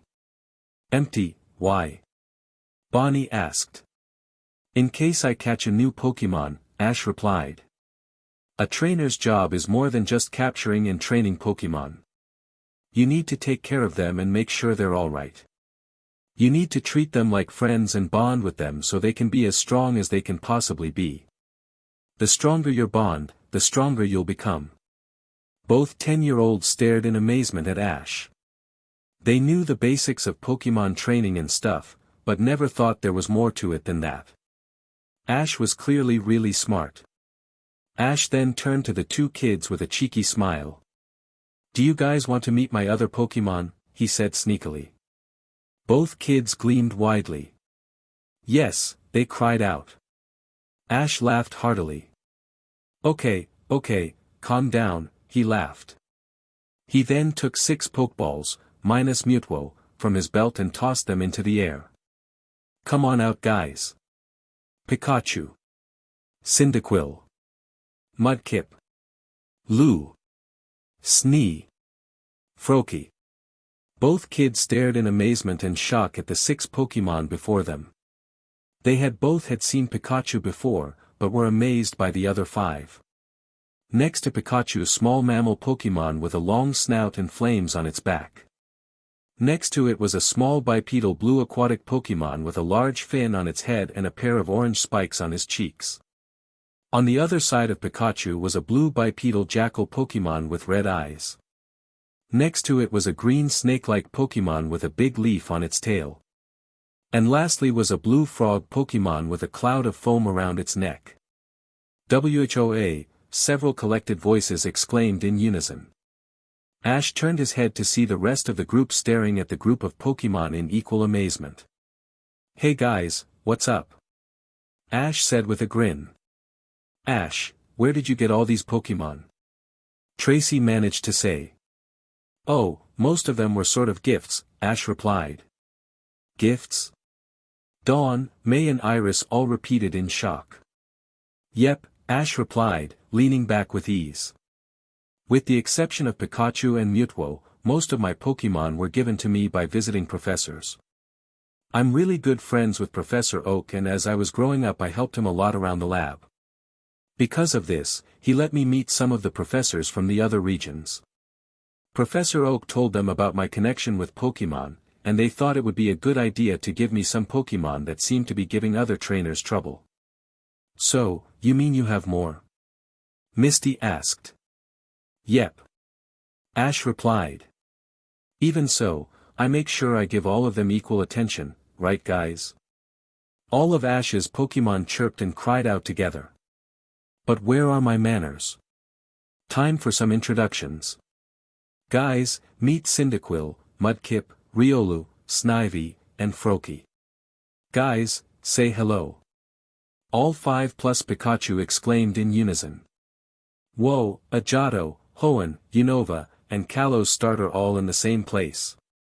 This is amazing," Tracy said in awe. "Good eye Tracy," Ash said with a smirk. "That's right. Cyndaquil is the fire starter of Johto, Mudkip is the water starter of Hoenn, Snivy is the grass starter of Unova, and Froakie is the water starter of Kalos." "What about him?" Dawn asked, pointing at Riolu. "Oh, Riolu is the emanation Pokémon, mostly native to Sinnoh," Ash replied. "I got this little guy along with the Sinnoh starters from Professor Rowan from when he visited one time." "Wait, you met Professor Rowan?" Dawn said in shock. "He's the one that gave me Piplup." "I'm not surprised," Ash replied. "I've met most of the Pokémon professors, Elm, Birch, Rowan, Juniper, and Sycamore. Oak sort of bragged about me a lot, and they all decided I would be able to take care of some Pokémon they had been having trouble with. I don't mind. I care for all of them the same." Before anyone could make another statement, a phone ringing was heard. They looked around, seeing no one other than themselves around. Suddenly, a voice sounded off. "Hello, Ash? Are you there?" "Professor Oak?" Ash asked, recognizing the voice. On the screen, everyone turned around to where the images of 4 mysterious Pokémon began to move. The 2 images on top went up and the 2 below went down, revealing a large television screen. Then, the image of an old man in a white coat appeared on the screen with his back to the camera. "Hello Ash, it is good to see you." Ash smacked his forehead in annoyance while the others all looked in confusion. "Oak, you fossilized nut, you turned on the wrong camera again." "Whoops," the Pokémon professor said as he realized Ash was right. Quickly enough, Oak turned to the camera with an embarrassed expression. Hee hee, sorry about that Ash." Ash only rolled his eyes. "Whatever, so what's up Oak?" "I just wanted to check on you. Your mother called me and said you reached Viridian City." Oak replied. "I have to say Ash, I'm surprised. I thought you would have taken your time getting there." "Yeah, well I got a little sidetracked," Ash said with a sly smile as he looked at the group of people behind him. "Why Ash, when did you become so popular?" Professor Oak laughed. "They were getting attacked by a Spearow flock, so I helped them out," Ash replied. He turned to his new group of friends. "Guys, this is the old fossil known as Professor Oak. WWOW. It's the Professor Oak." Max said in awe. I always wanted to meet you but I never thought." Easy Max, Ash chuckled at the young boy's excitement. Ash turned to the group and saw they were in equal amazement. Professor Oak, these are my new friends. You've already met Max. Max was still gleaming in amazement. And this is his older sister May. They are from Hoenn. Hi, May greeted shyly. Do you know Professor Birch? I do indeed, Professor Birch and I are good friends, Oak said with a light laugh. Ash then turned to the Bluinette. And this is Dawn, she's from Sinnoh. Now I recognize you. Dawn exclaimed. You the Pokémon poem guy. Ash and his Pokémon sweat dropped while Professor Oak fell back. What I say? Nothing Dawn, Ash chuckled. Dawn and May are both Pokémon coordinators. Ah, Pokémon coordinators, Oak said after recovering. Well then I can see why. You came to Kanto. The contest season has just started, so you'll be able to get quite a lot of ribbons before the Grand Festival. Both May and Dawn gleamed the mention of the Grand Festival. And this is Tracy, Ash said, putting his hand on Tracy's shoulder. He's from the Orange Islands. Why yeah, Tracy replied. And let me say, it is a great honor to be speaking to you Professor Oak. The pleasure is all mine Tracy, Oak replied. I hope the travel from the Orange Islands was good, I've heard many interesting things about them. I actually have a colleague there. And this is Syllan, Ash continued, he's a Pokémon connoisseur all the way from Unova. Ah, Unova, quite a distance, Oak replied. I've heard quite a few things from Professor Juniper about Pokémon connoisseurs. I hope you find the Kanto region interesting. Oh I have, it is truly a marvelous place indeed, Syllan replied. So many sights and smells, and quite the interesting number of people as well, he said the last part looking at Ash. Ash rolled his eyes and moved on to Iris. And this is Iris, she's from Unova as well. Hey there. Iris greeted. I can't wait to see all the cool dragon types here in Kanto. Well you're in luck my dear, Oak replied with a light grin. Ash then moved to Serena. I don't think I need to introduce this girl Prof, Ash said with a grin.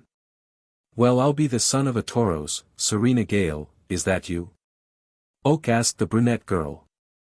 Serena giggled. Yep. It's good to see you Professor Oak. Is Gary still his usual self? I swear, that boy can be entirely intolerable at times, Oak confessed. So you have returned to Kanto and started your journey? Serena nodded, yes. I'm just glad I was able to meet up with Ash, she said, looking at said trainer with a glint in her eyes. Ash chuckled nervously, a light blush crossing his cheeks. He then looked over to Misty who was standing to the side. Ash walked over to her and introduced her, and this is Misty. She's actually from Cerulean City. Ah, Cerulean City, Oak said sagely. The aquatic gem of Kanto. If I were to assume correctly, you're a water trainer. Why yes sir, Misty replied shyly. She's a good trainer, Ash said to the professor. From what I've seen, she raised her stereo well. Misty blushed lightly, surprised by Ash's statement. Continuing with the introductions, Ash walked over to Clement and Bonnie. This is Clement and his little sister Bonnie, they're both from Kalos.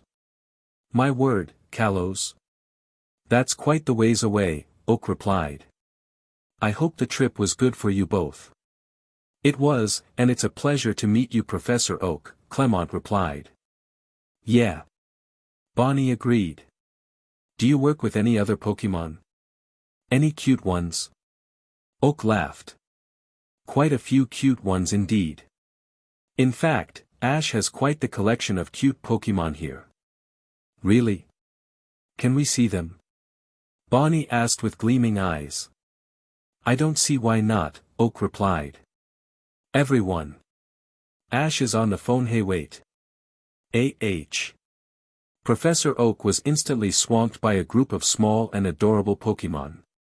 Amongst the group was a small green reptile with a grass bulb on its back, an orange lizard with a flame on its tail, a small blue turtle Pokémon, a green Pokémon with a small leaf on its head, a blue bipedal crocodile, a white egg Pokémon with red and blue markings, a green gecko Pokémon with yellow eyes, an orange chick Pokémon, a gray pup Pokémon, a green turtle Pokémon, an orange chimp Pokémon, a blue penguin Pokémon, an orange pig Pokémon, a blue otter Pokémon with a shell on his stomach, a black fox Pokémon, a green chipmunk Pokémon with spikes, a blonde fox Pokémon, and lastly a white-purple slug Pokémon. "Hey guys," Ash greeted as all of his Pokémon chirped and greeted him. "Wait, that's. Max said with great big eyes. He turned to Ash quickly. "You have all the starters from all 7 regions?" "Yep," Ash said with a smirk. "Like I said, all of them were gifts from Pokémon professors that visited Pallet Town. However, all of them decided to stay with me first." "What do you mean, Ash?" Serena asked. "Take little Froakie here," Ash said, petting the frog's head. He was actually a Pokémon that was returned because he often did not listen to his previous trainers. Professor Sycamore brought him, along with Chasepin and Fennekin, both of which were abandoned by their previous trainers as well. "Froa." Froakie murmured as Ash petted him. "So all of them were abandoned?" Clement asked. "Most of them," Ash replied. "A few of them were just lost." The group gave Ash a confused look. Since there are many boats and planes traveling between the regions, there are Pokémon that sneak on them. This has led to Pokémon, who were recently thought to only exist in one region, to appear in the others. An example would be Zorua, the little fox yelped from the screen. She was actually from Unova, but came to Kanto with her mother. However, when they landed, the two were attacked and separated, and Zorua found its way to Pallet Town. From then on, I took care of her and she became part of my team. "Wow," Bonnie and Max said with gleaming eyes. "Ash has always had a soft heart for Pokémon," Oak said, regaining the group's attention. "He will never turn down a Pokémon in need, no matter how dangerous or frightening. He's been a great help to me." Ash smirked and shook his head. "Thanks, Oak." Oak nodded with his own smile. "By the way, Ash, one more thing. I looked up into those legends you asked me to check, and I found some interesting information. I sent the data to your Pokédex. Take care of yourself, Ash." "Alright, thanks, Oak." Ash replied. "See ya, guys." All of Ash's other Pokémon cried out their goodbyes before the screen turned black. "Wow, Ash, I have to say, for someone who just started on their journey, you seem to be truly impressive," Syllan stated. Ash chuckled lightly. "Huh, thanks, Syllan. I try," he said lightly. "But I'm sure you guys are just as impressive." "I doubt that," Clement replied. "I mean, not all of us have over 10 Pokémon, including a legendary, before we even started our journey." "Yeah, Ash. You're really awesome." Bonnie and Max exclaimed in unison.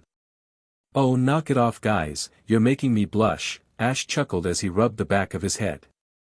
"By the way, I think we should check on your Pokémon, they're probably already healed up." The group nodded at Ash and went over to get their Pokémon. "Here you go," Nurse Joy said with a grin as she returned everyone's healed Pokémon.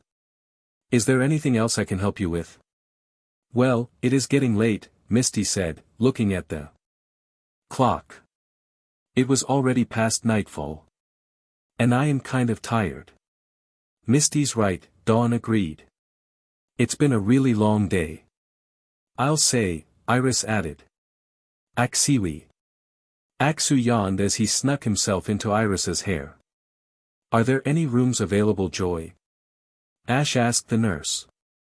"A few actually," Nurse Joy replied. "Not many trainers stay here for long. There are about 4 rooms available." "That's fine, we can all bunk for the night." "Is that okay, guys?" "That sounds reasonable," Syllan stated. "Yeah, 2 for the girls and 2 for the boys, it'll be like a sleepover," May said excitedly. "Oh sister," Max groaned. Nurse Joy nodded. Very well then, I'll get the K dash. Boom. An explosion rang through the lobby of the Pokémon Center, filling the entire area with smoke. The group of trainers and Nurse Joy coughed heavily at the smoke that covered the area. Cough cough Spearow. Blow this cough smoke away. Ash exclaimed as he released his recently caught bird Pokémon. Spearow, the bird cried out as it flapped its wings, blowing the smoke away from the group. What the cough heck happened? Misty growled angrily. Look! Serena exclaimed in shock. The group all turned to see three strange people standing in the center of the lobby. Prepare for trouble, said a tall female with extremely long red hair. And make it triple, said a blue-haired male. To bring the world into devastation, said a brown-haired male. To rule all people within our nation, said the female.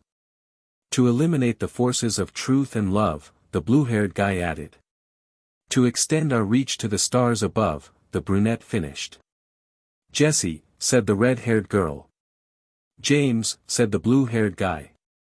Mondo, said the brown-haired boy. Team Rocket blast off the speed of light, Jessie said. Surrender now and give mercy we might, James added. Or be prepared to fight, fight, fight. Mondo finished. Meowth. That's right, a talking white cat Pokémon said with a coin on its forehead completed the strange motto. A talking Meowth.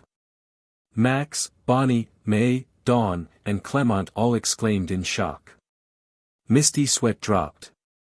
Really? That's the part that surprises them the most. Well, it is rather unusual, Tracy replied.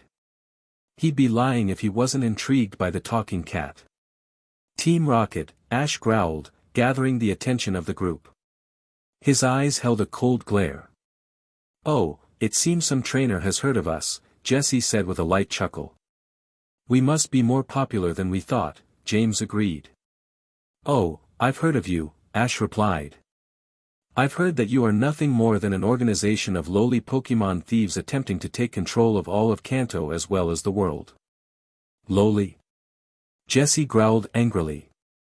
Kid, you need to learn your place, James said scoldingly. Yeah. No one insults Team Rocket. Mondo agreed. Meowth. That's right. Meowth spoke again. Whatever, Ash growled. It's obvious what you're doing here.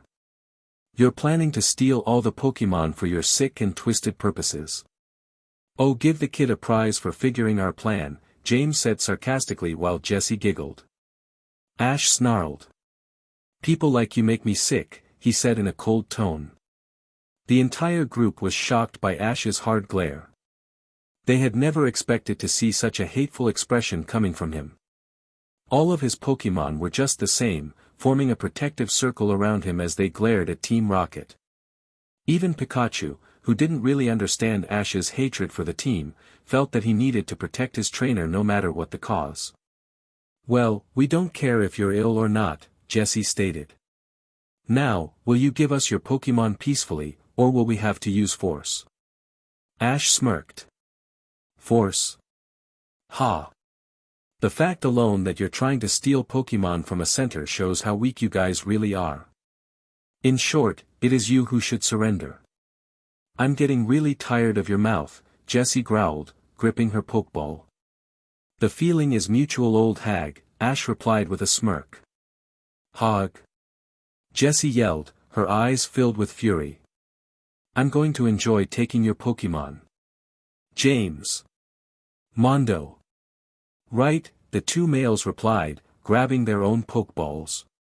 Eakin's coughing Stunky. Jessie, James, and Mondo all called out respectively as they each threw a Pokeball. Each Pokeball opened and flashed, revealing the Pokémon inside. From Jessie's Pokeball came a relatively small purple snake with yellow eyes, a yellow ring around its neck, a yellow underbelly and rattlers on its tail. From James's Pokeball came a purple orb Pokémon levitating in the air with several holes in its body shooting out gas. From Mondo's Pokeball appeared a small purple and white skunk Pokémon with small claws. Attack, the trio cried out. Let's go. Meowth. Meowth exclaimed as he joined in the fight. Guys, let's do it. Ash said to his Pokémon. All of them cried out in unison and agreement. Ash, let us help. Serena said, taking out her Pokeball and the others doing the same. No need. Ash replied as she turned back. Don't worry, I can handle these clowns on my own. The others were hesitant, but Ash truly did seem capable from what they saw. Ekans use Poison Sting. Jessie cried out. Ekans, the purple snake cried out as it fires several purple glowing needles from its mouth. Snivy. Mudkip. You two take care of that snake with Leaf Twister and Water Gun. Ash declared. Snivy Mudkip, the two Pokémon cried out as they each launched their attacks. Snivy sent out a small twister of leaves while Mudkip shot a burst of water from its mouth. The two attacks combined, decimating the poison sting with ease and knocking the snake Pokémon back. Ekans, the purple snake cried in pain. Coughing. Show those twerps your sludge attack. James declared. Not gonna happen. Cyndaquil use Flame Charge to knock Coughing up, and Froakie use Water Pulse to send it flying. Ash declared. Cyndaquil, the Fire Mouse Pokémon cried as it charged and its entire body being coated in fire. Coughing, the Gas Pokémon called out as it shot an orb of sludge at Cyndaquil, but the flames around its body disintegrated the attack, leaving Coughing wide open for it. Coughing. Coughing was sent into the air. Froakie, the blue frog Pokémon cried out as it shot an orb of concentrated water energy from its fists right at Coughing. Coughing, the purple Pokémon cried in pain as the attack hit, sending it crashing right towards Ekans. Stunky. Let's get back at that kid for hurting James and Jessie's Pokémon. Mondo cried out angrily. First off kid, we're the same age, Ash shot back. Second. Riola use Aura Sphere to knock that little stinker back, and Pikachu throw in a Thunderbolt for good measure. Lu Chu. Riola cried out as it shot an orb of blue flaming energy at Stunky and Pikachu as it added some extra electricity into the attack. Stunky, the skunk Pokémon cried in pain as it crashed with its comrades, knocked out just as they. Amazing, Syllan said in awe, voicing everyone's opinions. Ash's is so in sync with his Pokémon, it's truly a marvel. I'll say, I've never seen so many different kinds of Pokémon working together so well, Tracy said in the same stupor. Not to mention how strong they are to knock out their opponents with such ease, Clement added. That Leaf Twister / Water Gun combo was amazing, Dawn said, her eyes gleaming. And that Aura Sphere with Thunderbolt, that looked really powerful, May said in the same state. He's really strong, isn't he Axu? Iris asked her dragon Pokémon. Axu agreed in the same awe. Whoa, Bonnie and Max said in amazement. I can't believe Ash has come so far, Serena said in awe. He truly is an amazing person. Why yeah, Misty agreed quietly. That was truly pathetic, Ash said rolling his eyes. I was expecting a lot more, but then again considering how much you morons were boasting, I guess it should have been obvious that your trainer abilities are mediocre at best. I am really getting sick of this twerp, Jessie growled. Yeah, he's trying to make fools out of us, James voiced. Nature beat me to it, Ash said with a smirk, getting some chuckles and giggles from the group behind him. Don't worry guys, I'll take care of him. Meowth. Meowth said as he brandished his claws. A Meowth huh? Ash said with a grin. You know, I think I'm just about done here. Time to send you guys flying off with a bang. Alright guys. Elemental fusion. Elemental what? Everyone in the room asked in confusion. Cyndaquil, Snivy, Mudkip, Froakie and Riolu all jumped into the air. Pikachu was just as confused as the humans since he only recently became part of Ash's team. Each of the 5 Pokémon released their respective elemental attacks. Cyndaquil fired a powerful flamethrower, Snivy released a strong leaf tornado, Mudkip fire a strong water gun, Froakie unleashed his best water pulse, and Riolu finished with a big aura sphere. As the attacks all flew, they collided and combined with one another. They became a massive gloriously colored beam of energy. All the humans and Pokémon, friend and enemy alike, watched in pure awe at this incredible blast of power. That was until the attack collided with its intended target. Boom! Team Rocket's blasting off, the three humans screamed along with Meowth and their Pokémon as they shout out of the center and into the sky, turning into a blink in the light. Ash stood in the somewhat undamaged Pokémon Center lobby. The group of humans stood in shock, each with their jaws at the ground, including Nurse Joy and Pikachu. And that is how it's done, Ash said with a proud smirk. The next day. That was awesome. Max screamed as loud as his voice would allow. We heard Max, we all agree. Now please shut up. May groaned as she rubbed her eyes. Ash chuckled lightly as he shook his head. The group was outside the still standing, albeit slightly damaged Pokémon Center of Viridian City. After the interesting intervention of Team Rocket, the group was approached by Officer Jenny and her crew. After telling her the events, she arranged for them all to stay in a hotel to sleep since the center was in need of repairs.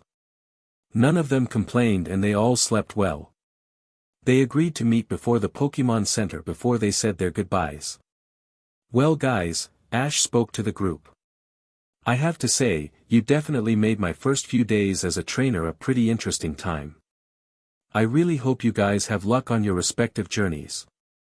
The group remained silent, giving Ash a small uncomfortableness. Thankfully, Serena spoke. Actually Ash, after you left to get some sleep, we all decided to talk. Huh? Ash asked in confusion. You see Ash, when we all came to Kanto, none of us really had any plan on what to do, Clement confessed. Sure, we have our goals, but none of us really came with a clear-cut plan on how to handle our journeys. Much less on what to expect here in Kanto, Iris added with Axu agreeing. So far, only you and Misty know the lay of the land, Syllan added. And then there's the fact that you saved us from the Spearow. So we talked it over and Dawn tried to say, but she couldn't finish. Luckily, Serena came in for the save, we were wondering if we can travel with you. Ash stared at the group in surprise. By his blank stare, the group began to feel tense, thinking they had said something wrong. A wide smile broke on Ash's face as he yelled, heck yeah. Huh, several voices said in unison. I'd be glad to have you guys to travel with me, Ash replied, surprising the group. My parents always told me it's better to travel with friends. And this way we can help each other get stronger. Not like you need much help, Dawn said. I mean, you were so amazing yesterday with your Pokémon. Ash chuckled as he rubbed the back of his head. Maybe, but I could always keep improving. Besides, I never really had a lot of friends when I was younger other than Mewtwo, and now we got a whole bunch. He looked at the group, sporting a large smile. Well, what are we waiting for? Onward to Pewter City. Right, the others all cried out in unison. Question, Bonnie interrupted, surprising the group. How do we get to Pewter City? Oh, that's easy, Ash replied. The easiest way is through the Viridian Forest. A good thing too, I didn't really get a chance to catch any Pokémon on Route 1, and I've heard there's plenty of Pokémon in the Viridian Forest. Especially bug types. BBBB bug. Misty yelped quietly enough so that the others could not hear her. Her wrists were shaking slightly. Well, let's get going, Ash said, leading the group towards the forest. It didn't take too long for the group to reach the Viridian Forest, but Ash announced he wanted to make a stop at the mart to stock up on items before he left. He also said goodbye to Nurse Joy and Officer Jenny who all wished him luck. As the group headed into the forest, Ash released his Spearow to check on the surrounding area. Spearow did so quickly, but not before pecking Tracy in the head, having been the Spearow that got hit in the head that led to the group meeting. Ash got the bird too. Apologize with the threat of not receiving any more treats. The bird did so and flew around before returning to Ash, confirming that there were no other humans nearby. Alright then, come on out Mewtwo, Ash said, releasing his best friend. Hey Ash, Mewtwo said telepathically as he appeared before the group. Oh, hello everyone. Nice to see you again. You too Mewtwo, Serena said with a grin. We've all agreed to travel together, Ash explained. I thought it was a good idea, but I wanted to know if you did too. I didn't call you out in Viridian City since you know how much attention we'd attract. Yeah, don't I know it, Mewtwo replied. Well, I have no problem with it. Mom always said that strangers are just friends we haven't met. Mewtwo smiled at the group, which slowly smiled back. So Ash, what kind of Pokémon do you plan to catch here? Max asked with an excited tone. Well, there's a lot of Pokémon I can think of, Ash replied. But if I were to guess, the most common we were bound to see would be Dash. Aaaaweewa. Misty screamed, startling everyone around her. BBBBBBBUG, she pointed to the side of the group. Standing in the middle of a small grass patch was a green caterpillar Pokémon with a pink antennae. A Caterpie, Ash said, recognizing the Pokémon. He then smirked. I'm gonna catch it.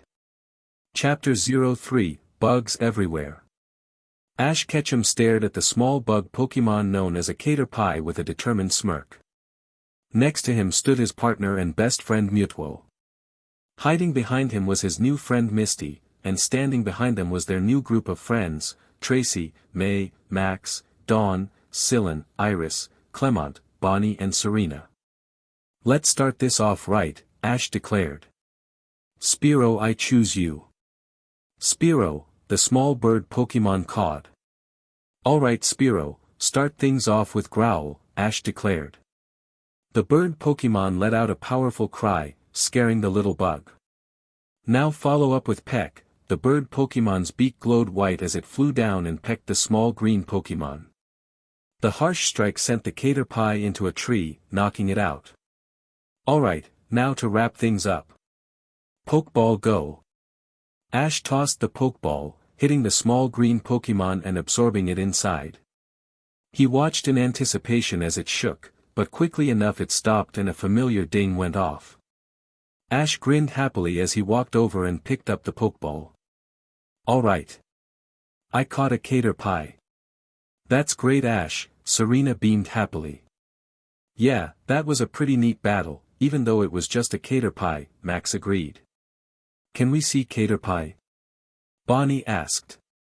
Of course, Ash replied. Come on out Caterpie. The small bug appeared before the group, but looked very tired. Whoops, I nearly forgot. He reached into his pack and brought out a blue berry. Here Caterpie, an oran berry. It should fix you right up. The small bug ate the berry, and almost instantly was full of energy. Pie, the little bug exclaimed happily as it crawled up to Ash's shoulder and snuggled against his new trainer's cheeky. Aw, an affectionate little guy, Ash chuckled. He says he's very happy to finally have a trainer, Mewtwo said telepathically. Spearow sat on the psychic type's shoulder. Most trainers ignore him and other Caterpies since they are seen as weak Pokémon. Well don't you worry Caterpie, you're part of our team now. We'll get strong together, Ash said with a grin. The little bug cried happily as it began to snuggle against him again. That is so cute, Dawn said with amazement. Cute? Misty cried out in shock, getting everyone's attention. It's a bug. One of the 3 most disgusting things in the world.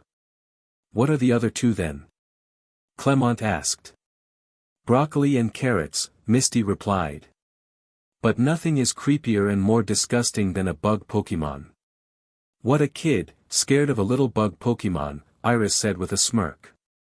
Says the girl that's scared of ice types, Mewtwo said with a smirk. Iris looked at the Pokémon with a horrified expression, wondering how he knew that. I'm a psychic type, so I know how to read minds. Don't worry, I didn't look for anything else. I understand your fear, Misty, but you shouldn't be so dismissive about bug types, Ash said. They may start off small, but given the proper care they can turn into devastating creatures. I severely doubt that, Misty replied. I'm just glad I only have to deal with one bug Pokémon. At that, May, Tracy and Sylvan all scratched their heads nervously. What? Well, you see, Misty, I kind of have a bug Pokémon too, May said, twiddling her fingers. I do as well, Sylvan added. I actually have two, Tracy stated. And if you think Caterpie, you're really not going to like mine. Misty paled. Really? Can we see them? Max asked. Actually, that would be a good idea, Ash said to the group. Let's all release our Pokémon so they can get to know each other. If we're all going to be traveling together, it's better to know what we have under our belts. I agree, let's do it. Dawn said excitedly. The others all looked at each other and nodded in agreement, with the exception of Iris, who looked nervously, and Misty, who had a face of fear. Okay then, I'll go first, Ash said. Come on out, guys. He tossed his Pokeballs into the air, releasing his Cyndaquil, Mudkip, Snivy, Froakie, Riolu and Pikachu. All the Pokémon cried out in unison, happy to be out and about. Hey guys, I want you to meet the newest member of our team, Caterpie. The little bug crawled down and met with Ash's other Pokémon, who all happily welcomed it. Spearow came down from Mewtwo's shoulder and did the same, showing that neither Pokémon held hard feelings for the other. I nearly forgot how cute all your Pokémon are, Ash, Dawn said, smiling at the Pokémon. I'll go next. Come on out. Dawn tossed out two Pokeballs. The first released her starter and partner Piplup. The second released a small brown bunny with tuft of cream-colored fur. Ah, a Buneary, another Sinnoh Pokémon, Ash said, recognizing the bunny. The little rabbit Pokémon looked around until its eyes rested on Ash's Pikachu.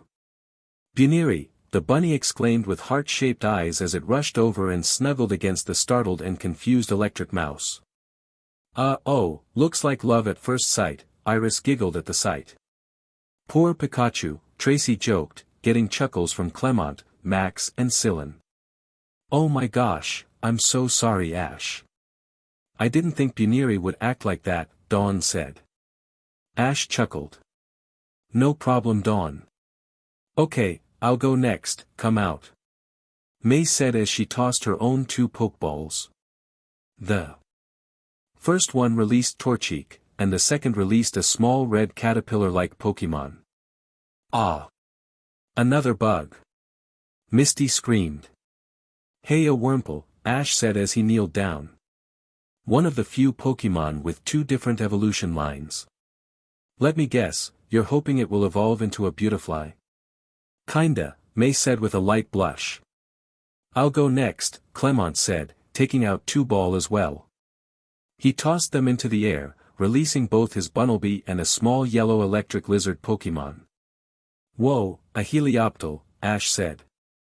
Now that's a pretty cool electric type. And he's not the only one, Bonnie said, reaching into her bag and bringing out a small brownish mouse with a black tail and black antennae-like whiskers. Say hello to everyone, Deden. Dee, the small mouse chirped happily. Oh my gosh, it is so cute. Dawn and May said in unison. Clement got him just for me so that I could get ready for when I become a trainer, Bonnie explained. What? No fair. Max grumbled since he had no Pokémon to care for. I think that's a great idea, Ash said with a smile. Mewtwo and I met when I was 7 and the two of us have become the best of friends, right bud? That's right, Ash, Mewtwo said as he smiled at Bonnie. Forming a bond like that so young is probably the best way to make a friend for life. Bonnie gleamed happily at the psychic Pokémon's kind words. I shall go next, Sylvan said. Come out, my friends, and show all your taste. Sylvan tossed two Pokeballs, the first one releasing his Pansage, and the second one releasing a small orange bug with a rock on its back. Eep, Misty said as she saw the third bug Pokémon. Whoa, a Dwebble, Clement said as he looked down. I heard that these little guys are supposed to be really strong. I agree, Ash replied. He then turned to Iris who was holding on to her Axu. Hey Iris, don't you have any other Pokémon? Iris blinked in surprise by the fact that her name was mentioned. What? I mean nope. Axu is my one and only Pokémon. Yep, that's right, she said nervously. Ash pet an eyebrow. It was clear that Iris was lying, but he didn't know why. He decided not to push it though. That's okay Iris, Serena said calmly as she walked over to the other girl. I only have Fennekin right now too. The little fox that had been released prior chirped in agreement with her trainer. What about you Tracy? Mac asked the elder teen. Me? Oh right, Tracy said as he reached and pulled out 3 Pokeballs. Come on out guys and say hello. The ball released the Pokémon inside. The first was Mario the blue water mouse. The second was a purple bug Pokémon with big red eyes, and the last was a large elderly green bug Pokémon with blade on its arms. Whoa! A Venonat and a Scyther. Cool. Bonnie said in awe. I'll say. Max exclaimed in agreement. Not bad Tracy, Ash said as he grinned at the Pokémon watcher. His gaze however was caught by the incredibly pale Misty. Misty, you okay? BBB big BBB bug. Misty screeched as loud as her voice would allow. Her voice startled both the trainer and wild Pokémon around. I think your Scyther was the most Misty could take, Tracy, May said with a nervous chuckle. I'll say, Tracy said while rubbing his head in embarrassment. Scyther merely shrugged without a care. Maybe we should set up camp, Ash said. I'm getting kind of hungry, and this is a rather nice place to relax for a bit. I agree with Ash, besides I've been itching to show you all my cooking prowess. Syllan declared. Soon enough, the camp was set and everyone sat around a fold-up table as Syllan handed out the food. The Pokémon were all given their own bowls to eat, with the exception of Mewtwo who sat next to Ash.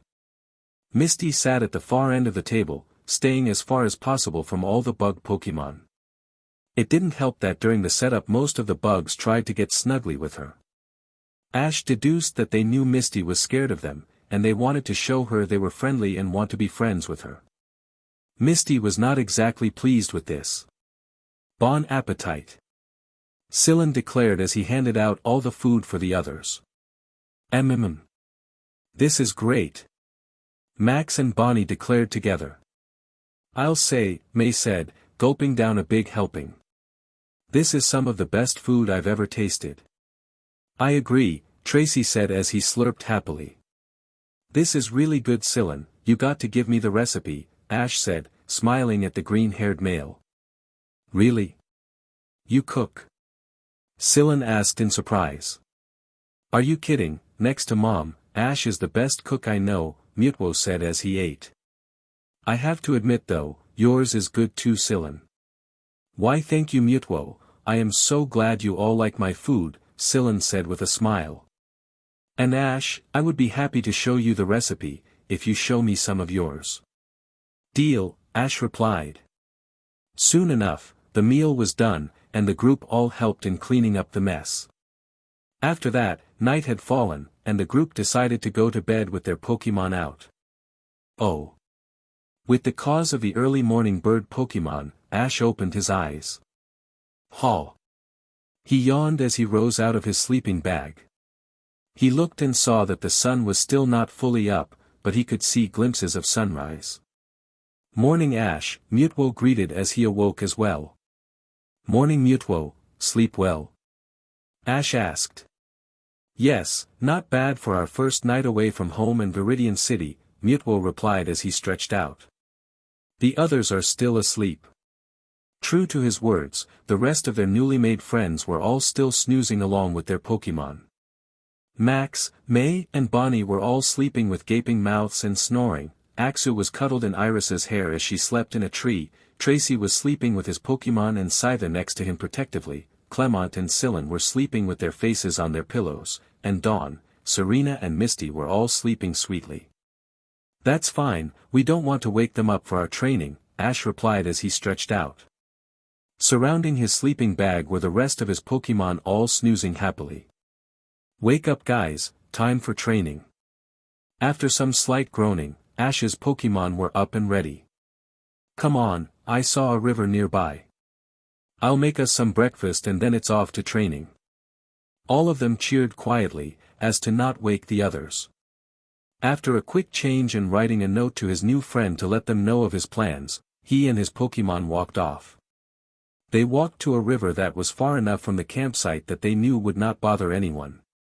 After serving them all breakfast, Ash decided it was time to get down to work. "Okay guys, it's time to get to training," Ash said to the group. They all cheered in unison. "Now, the first gym in Pewter City is a rock-type gym. I already promised Froakie that he'd get to battle there first." Froakie, the blue frog, cheered happily. None of the others were mad though, as they knew Ash would give them all a proper chance. Now, chances are that the gym leader won't know what kind of Pokémon Froakie is, so we'll have the element of surprise. But, I feel the best way to really beat him is by letting him underestimate us. That is why I've decided Pikachu will be fighting as well. "Pie?" Pikachu asked in confusion as he pointed at himself. "That's right Pikachu, you," Ash replied as he kneeled down next to the electric type. "You got a lot of good moves already, including the egg move Volt Tackle." Pikachu puffed up its chest in pride. "But you lack any real variety other than electric and normal moves, which won't be enough against a rock type." Pikachu deflated at that. Ash smiled. "That's why I have a special training prepared for you. Mewtwo, care to demonstrate?" "With pleasure," Mewtwo replied, knowing just what Ash had in mind. The psychic type levitated into the air and flew towards a large rock. His tail glowed in a silver light as he swung it around and slammed it against the rock, effectively destroying it. Pikachu, as well as Spearow and Caterpie, all gaped in shock. "That was Iron Tail, a steel-type move," Ash explained as he turned back to Pikachu. "Today Pikachu, you'll be training with Mewtwo on learning Iron Tail. That will be our secret weapon against the rock types in Pewter City. Think you can do it?" "Pika!" Pikachu declared with a determined look. "Great," Ash said with a smile. Now, he turned to Spearow. "Spearow, I want you to work with Froakie on speed. Froakie is one of my fastest Pokémon, and working on your speed will be great for aerial fights. Think you can handle that?" Spearow, the brown bird, cawed with confirmation. "Nice," Ash replied. Lastly, he turned to Caterpie. "Caterpie, you're going to have the toughest time training, but I know you can handle it." Caterpie gleamed at Ash's words. "I want you to work with Mudkip."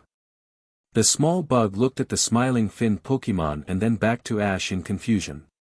What could a water type teach him? Ash understood this and explained. "Right now, you know Tackle and String Shot. Mudkip can help you strengthen your tackle, as well as help you increase your string shot firing speed, right Mudkip?" "Mud," the blue Pokémon replied. "See, even if you're not the same type of Pokémon, you can still learn from each other," Ash said to the small bug. "So what do you say Caterpie? Are you in?" "Caterpie," the bug Pokémon cried out bravely. "Great!" Ash exclaimed. "Now as for the rest of you, Cyndaquil and Snivy, I want you two to spar with each other, and Riolu you're with me." The three remaining Pokémon all cried out in agreement. Soon enough, Ash and his Pokémon were hard at work training. Pikachu practiced learning how to use Iron Tail with Mewtwo by slamming it against rocks. Spearow was practicing his flying against Froakie, who constantly shot bubbles and frubbles at it. Caterpie was working the hardest, continuously practicing his tackle against Mudkip as well as shooting String Shot as fast as possible. Cyndaquil and Snivy were dueling it out, and even though Snivy was at a type disadvantage, she could easily keep up with Cyndaquil's fire power. As for Riolu, Ash personally took to his training. He had taken off his shirt and the two began to spar in close combat. As well as being smart, Ash was well versed in martial arts, something he decided to take up after meeting Mewtwo and wanting to be able to train alongside his Pokémon. Their training session did not go without any interruptions though. Early on, Caterpie was nearly attacked by a Pidgeotto, the evolved form of Pidgey, which wanted to use it for a meal. Ash had Pikachu use Thunderbolt on it and captured it. There was also a Rattata and an Ekans that tried to take some food that he had brought along, but both were stopped by Snivy and caught. Then Ash accidentally sent Riolu flying into a male Nidoran, which he caught. Even though he mostly only kept no more than 12 Pokémon on him, the Pokeballs did not get transported away. Instead, Ash had it set that he would keep the Pokeballs and send them to Professor Oak himself when he had the chance. After treating all his new captures, he decided to have them join in on the training. Pidgeotto trained with Spearow and Froakie, Rattata and Ekans trained with Pikachu and Mewtwo, and Nidoran trained with Snivy and Cyndaquil. As they trained, Ash couldn't help feel like his journey was starting off great. Oh. Ah. Misty yawned as she awoke from her slumber. That was a great bugless sleep. She looked around and saw the others were not awake yet. Her eyes however stopped when she saw the empty spot that had once belonged to a certain cap-wearing trainer. Huh. Where did Ash go? She noticed a piece of paper atop the pile of bags sitting at the center of the camp. She grabbed the page and began to read it. Dear friends. I got up early for my usual training session with my Pokémon. Don't worry, I'll be by a river just east of the campsite and will probably be there till lunch. If you need me, I'll be there, it's not that far. I'll be back before lunch. Sincerely. Ash Ketchum. Whoa, looks like Ash is really serious about training, Misty said as she placed the note down. She then remembered what Ash said about a river. You know, I think I saw that river, and it leads to a nice pond if I'm not mistaken. That would be a great place to relax until lunch. After changing into her normal clothes and grabbing a quick breakfast bar, she decided to go off. Like Ash, she wrote her own note in case the others woke up as well. It didn't take Misty long to find the river, and after a short walk, found the pond she had been looking for. Great, she declared. I should let you guys out too. She tossed 2 Pokeballs into the air, releasing both her Spearow, and a white and orange-horned fish Pokémon called Goldeen. Heya Goldeen, the 2 Pokémon cried happily as they settled into the water. Misty giggled at the sight and decided to join them. She changed into a blue and white one-piece swimsuit and undid her ponytail, letting her hair fall before taking a dip in the water. Ah, this is nice. Not too warm and not too cold, perfect. Misty relaxed in the water with her Pokémon as they swam around. As they did though, none of them noticed the small blue Pokémon standing on the water's surface. Ah, this is the life, Misty said calmly as she rested in the water. She opened her eyes, and saw something looking back. Huh. It was a small blue Pokémon that was standing on the water, literally standing. It was a small blue orb with a yellow pointed top and 4 long skinny pointed legs that seemed to keep it atop the water. The little blue Pokémon turned its head to Misty. Sir. Ah, well aren't you the cutest Pokémon I ever saw, Misty said, instantly taken by the creature's adorableness. You must be a water Pokémon, I mean, what kind of Pokémon can stand on water other than a water Pokémon? The little Pokémon nodded its head or body, confirming Misty's thoughts.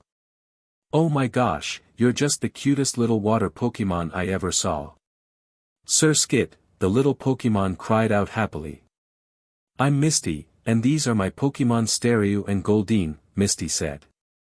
The 2 Pokémon greeted the new little one, but both sounded a bit apprehensive for some reason.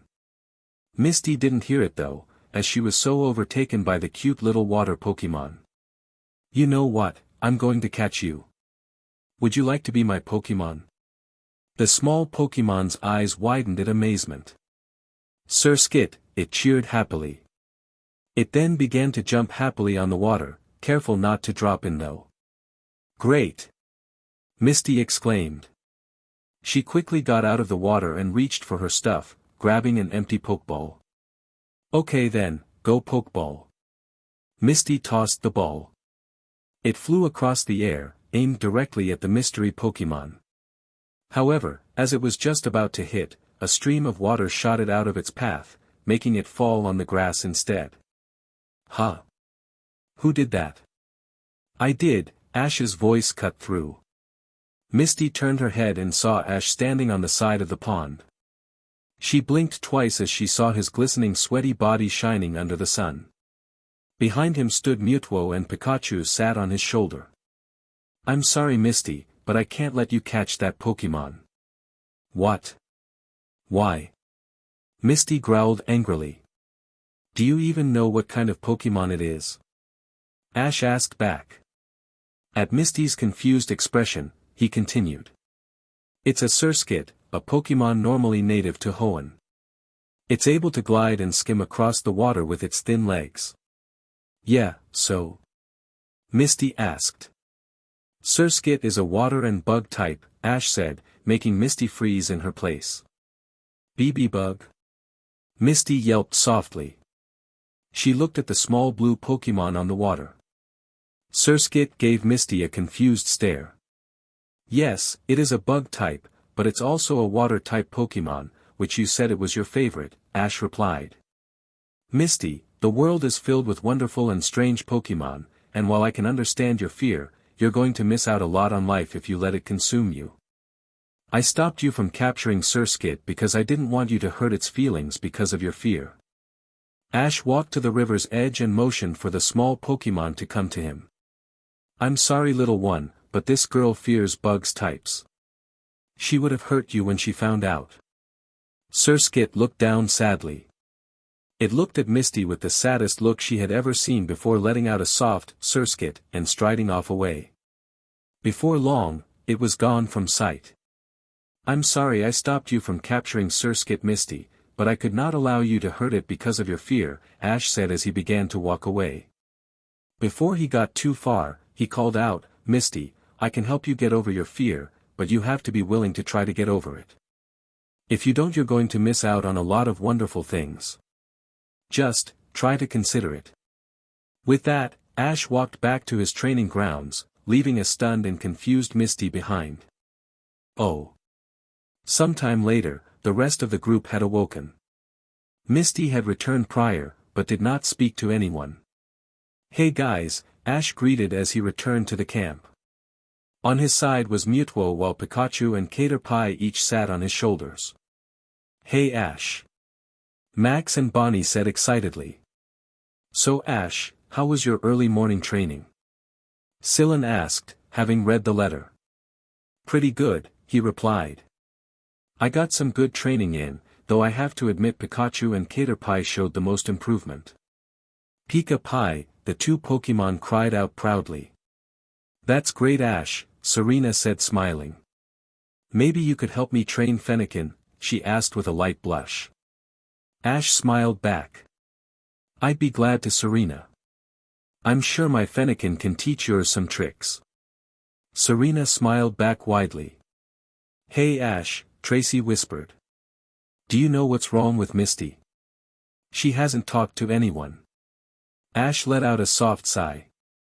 I think she might be a bit sad with me. Don't worry though, I'm sure she'll be fine, Ash replied. Tracy was not sure, but nodded anyways. Misty had not heard their talk. So Ash, are you planning to use Mewtwo for your gym match? Max asked. Ash could Max's anticipation. He chuckled and said, sorry Max, but no. But why? Mewtwo's obviously your strongest Pokémon, May stated. True, but I'm actually saving Mewtwo for another gym, Ash replied. I've done my research on a lot of gyms, and I know what kind of Pokémon the gym leaders tend to use. I want to give all my Pokémon a chance at the gyms, and it would be kind of unfair if I used Mewtwo right on the first gym. That sort of makes sense, Sylvan stated. Mewtwo truly is a powerful Pokémon from what we've seen. Yeah, Clement agreed. I can see why you didn't use him when Team Rocket attacked. With a Pokémon like him, they'd never leave you alone. For a split second, Ash and Mewtwo froze. It passed quickly however, so none of the others seemed to notice. Yeah, Ash replied. So, any of you guys up for a training battle? A training battle? Iris repeated. Yeah, Ash replied. Training and having my Pokémon spar against each other is good and all, but it's better when they actually get some battle experience. Syllan chuckled. Well Ash, I would be honored to have a battle with you. Me too. Dawn exclaimed excitedly. Maybe I'll get an idea for my first contest. Hey May, maybe you should battle too then, Max said encouragingly. I don't know, May said with uncertainty. But, maybe. Scyther. Tracy's Scyther growled. Looks like Scyther wants to battle too, Serena said. Ash looked at the adult Scyther who was staring intently at Mewtwo. Ash and Mewtwo looked at each other and nodded. Hey Tracy, he called. Yeah Ash? Tracy asked. How about a battle, you and Scyther versus me and Mewtwo, Ash said, pointing at himself and Scyther. Wait, are you serious? Bonnie asked in disbelief. But isn't Mewtwo like a legendary? True, but I still enjoy a good battle, Mewtwo replied. Besides, I can tell that Scyther really wants to duke it out. Besides, I could use some training against bug types. What do you say Scyther? Scyther SCY, the green bug roared out, ready to battle. Well Tracy? Ash asked. Well, I guess we got nothing to lose. Let's do it Ash. Tracy replied. Alright. Let the battle begin. Bonnie and Max declared. Battle time. Ash Ketchum vs Tracy Sketchit. Mewtwo vs Scyther. Ash, Tracy, and their Pokémon each stood on one side of a makeshift battlefield. The rest of the group stood on the side with Syllan in the middle. This is a one-on-one battle between Ash and Mewtwo vs Tracy and Scyther. The last one standing is the winner. Syllan declared. Begin. You can have the first move Tracy, Ash said with a grin. Alright Ash, Tracy replied. Scyther, start things off with quick attack. Scyther, the green bug cried out as it dashed forward, charging directly at Mewtwo. Mewtwo dodge and use Thunderbolt, Ash declared. Miss me. Mewtwo said as he avoided the charging bug and then released a powerful bolt of electricity from his body. Scyther screamed in pain as it was electrocuted. Scyther. Tracy cried out in shock. Okay Mewtwo, now follow up with Iron Tail. Ash exclaimed. Mewtwo stopped the electrocution as his tail began to glow a steely color as he flew back down towards Scyther. Scyther used Double Team. Tracy exclaimed. Despite the super effective hit, Scyther was able to create several duplicates of itself. Mewtwo struck one of the duplicates, and now found himself surrounded by several Scythers. Okay Scyther, use Fury Cutter, the Scyther's blades all glowed green before charging at Mewtwo. Mewtwo protect. Ash exclaimed. Mewtwo bent down and was surrounded by a dome of glowing green energy. The Scythers all struck the dome, but only one was real and actually hit it. Now find the real one and use Psycho Cut. Right. Mewtwo replied. His eyes glowed blue, and he found the mind of the true Scyther. Mewtwo dismissed the dome before his arm glowed purple and he sent the slash at the real Scyther. The bug type cried in pain and the replicas all disappeared. Scyther. Tracy exclaimed in shock. Now follow up with Stone Edge.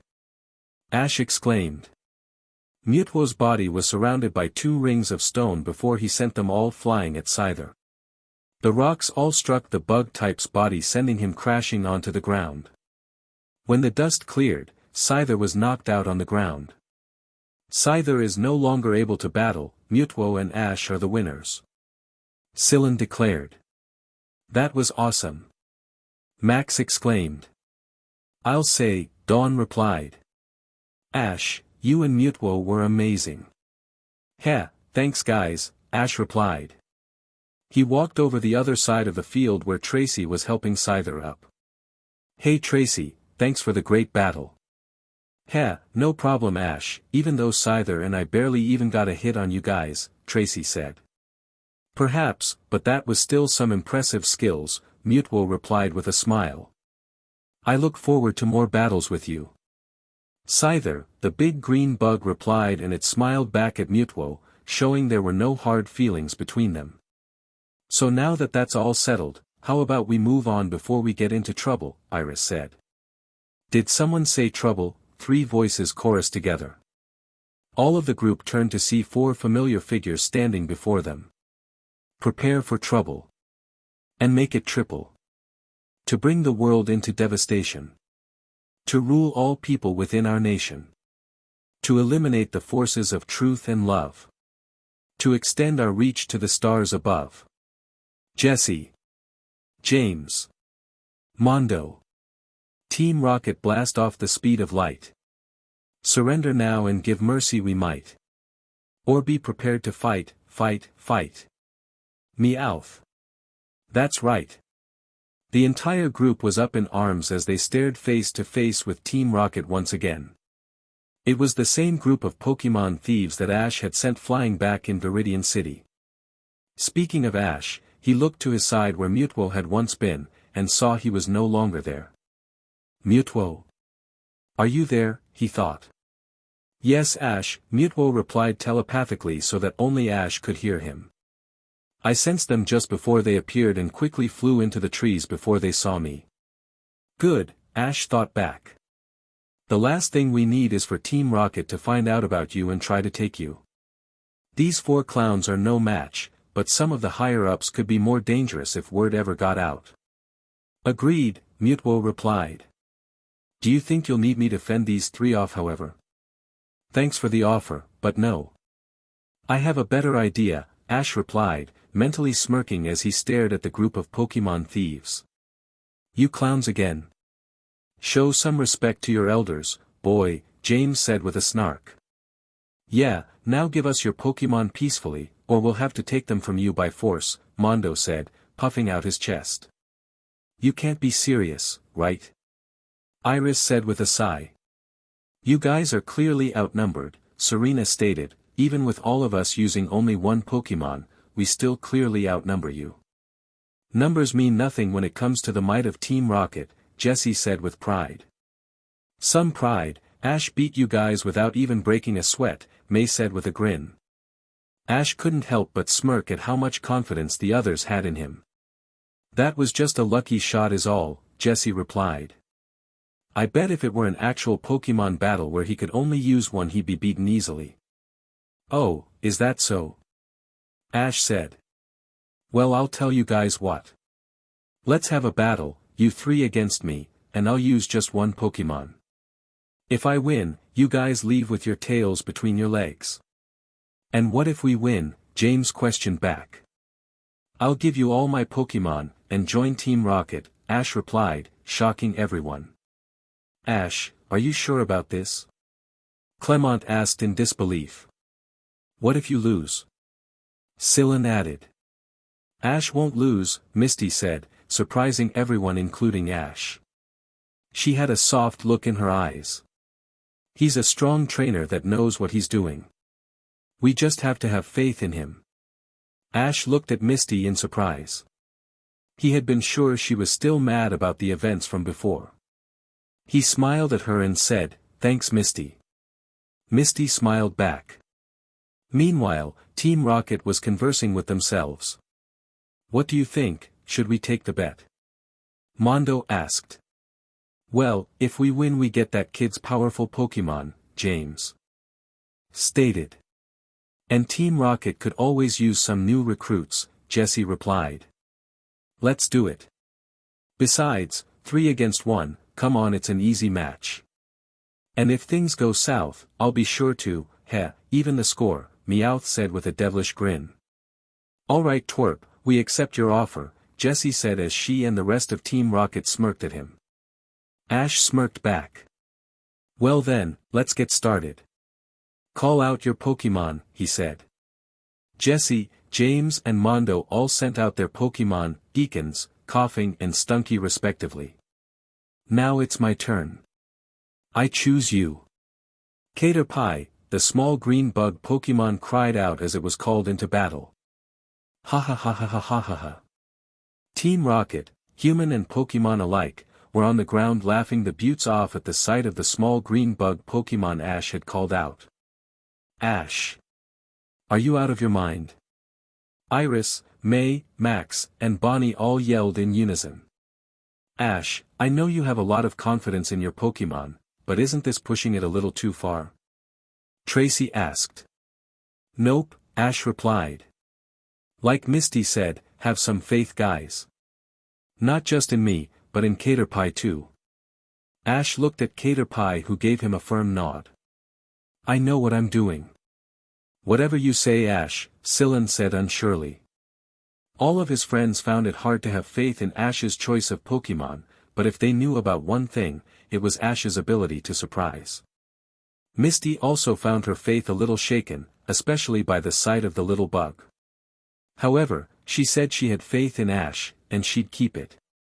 Ha, that was great, Jessie said as she, James, Mondo and their Pokémon all finished laughing. Well, let's get this over with. Yes, let's, Ash said as he and Caterpie shared similar determined glares. Ekans use Poison Sting. Jessie exclaimed. Coughing use Tackle. James declared. Stunky use Scratch. Mondo commanded. The three poison-typed Pokémon all charged at the small bug Pokémon. Caterpie, string them up. Ash exclaimed. Pie. Caterpie cried before rapidly firing string shot. Its training with Mudkip quickly showed as it covered Ekans and Stunky's heads in sticky webbing and Coughing's entire form. He fired again in Stunky and Ekans's bodies, wrapping them up nice and tight in the sticky silk. Great, now fling them up into the air, Ash declared. Using an amazing display of strength, Caterpie used its string shot to fling the trio of Pokémon into the air. You know what to do from here Caterpie. Pie, the bug cried back. It used string shot on a tree and used it to fling itself high into the air, higher than the trio of Pokémon. Once it got enough height, it turned around and moved itself down into a tackle attack. Caterpie collided with three Pokémon and pushed them down before crashing into the ground, causing a large cloud of dust to emerge. When it cleared, Caterpie was standing proudly atop the cluster of tied-up and unconscious Team Rocket Pokémon. Everyone with the exception of Ash, Pikachu and Mewtwo stared in shock while those three just smirked. TT, that's not possible. James yelled in shock. What the hell is that Caterpie on? Jessie screamed. Some good old-fashioned training, something crooks like you would know nothing about, Ash replied, still smirking. Now, I'm no expert but I'm pretty sure that you three just lost. Well, it's good thing we're not afraid to cheat. Meowth yelled as he flashed his claws and charged at Caterpie. I'll dice that bug. Caterpie, Ash said smiling at the Pokémon. Pie, the little guy cried out happily before quickly wrapping Meowth's body with string shot. His body was now an orb of silk and his head was completely wrapped except for his eyes. Now, I'm pretty sure that's all your Pokémon, Ash said as Caterpie crawled up his shoulder. Do you still want to try to take our Pokémon, or are you going to run? As if to prove his point, Caterpie and Pikachu both growled, which was followed by the rest of the Pokémon. Team Rocket's running off. The three humans yelled as they grabbed their Pokémon and ran off like the cowards they were. That was amazing. Bonnie and Max exclaimed in unison. I don't even know what to say, Iris said in shock. I do, that was incredible Ash. Dawn exclaimed. I'll say, I didn't even think a Caterpie could move like that, Clement said as well. Never underestimate a Pokémon's desire to become stronger, Ash said as he petted Caterpie. Caterpie was working the hardest during our training to get stronger. I'm so proud of you little guy. Pie.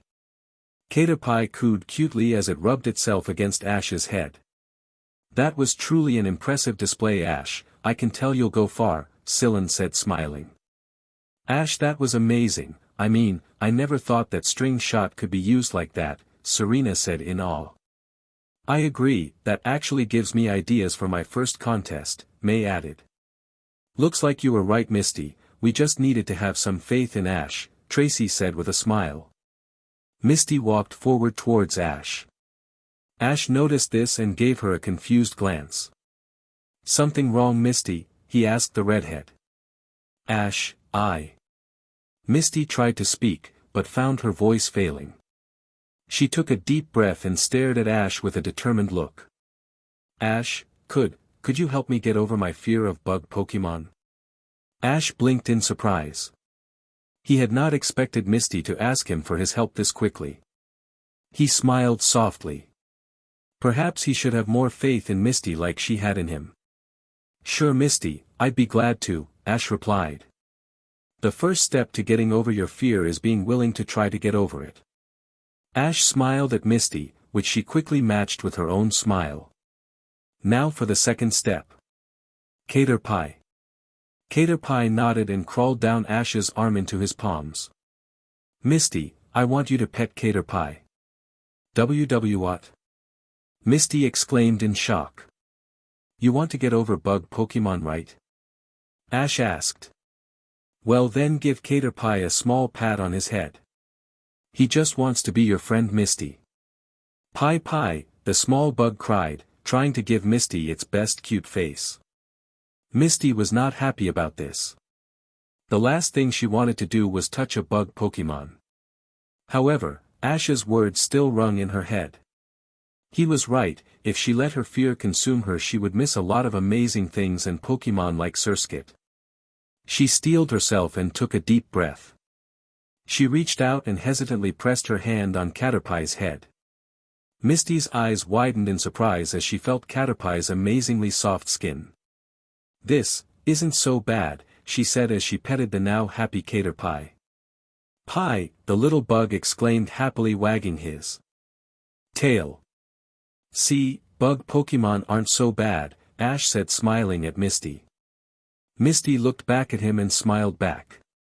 By the way, Misty, I have something for you. Huh? Misty said. For me? Yep, Ash said as he pulled out a Pokeball. He opened it, and appearing before all of them was a certain familiar blue bug. Surskit, the Pokémon cried happily. Hey, a Surskit. Max said in awe. Misty looked at the happy blue Pokémon in shock, and then turned to Ash, who held out the Pokeball that held the small bug towards her. Ash, wah. I knew after missing the chance to get Surskit you'd eventually want to try and get over your fear of bug Pokémon. So I found Surskit and told her about my little plan and captured her. Now that you've gotten a start on getting over your fear of bug Pokémon, I think now is as good a time as any to give her to you, Ash explained as he handed Surskit's Pokeball to Misty. Ash, I don't know what to say, Misty said as she held the ball in her hand. Surskit jumped happily and Misty hesitantly offered her hand. Surskit jumped on and crawled up to Misty's shoulder and snuggled against her head. Hee, cut that out. That tickles. Heh, looks like Surskit is really taken with you, Misty, Ash chuckled. The others were all smiling as well, happy to see the scene before them. Why yeah, Misty said as she held the little water and bug type in her arms. Ash, thank you. No problem, Mist, what are friends for? Right, Caterpie? Ash said to the small green bug now on the ground.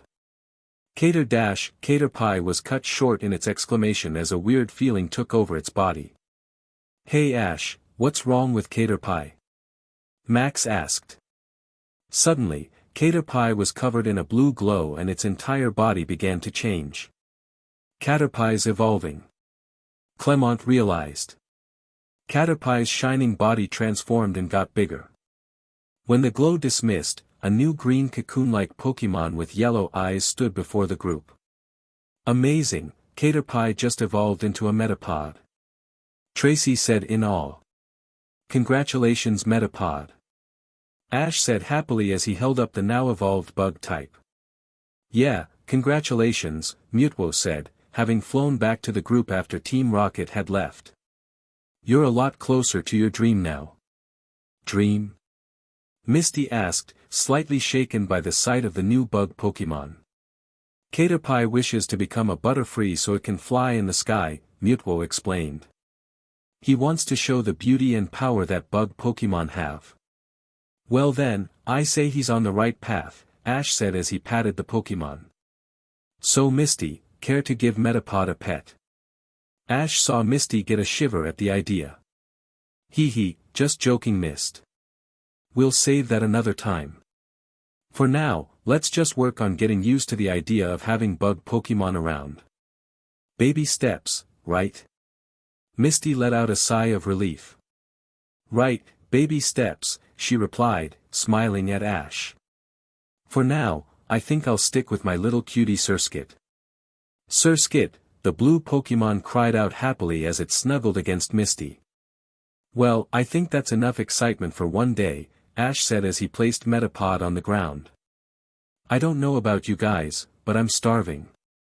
Who's up for some lunch? This time I'm cooking. The others all cheered happily, with Metapod and Surskit being the loudest.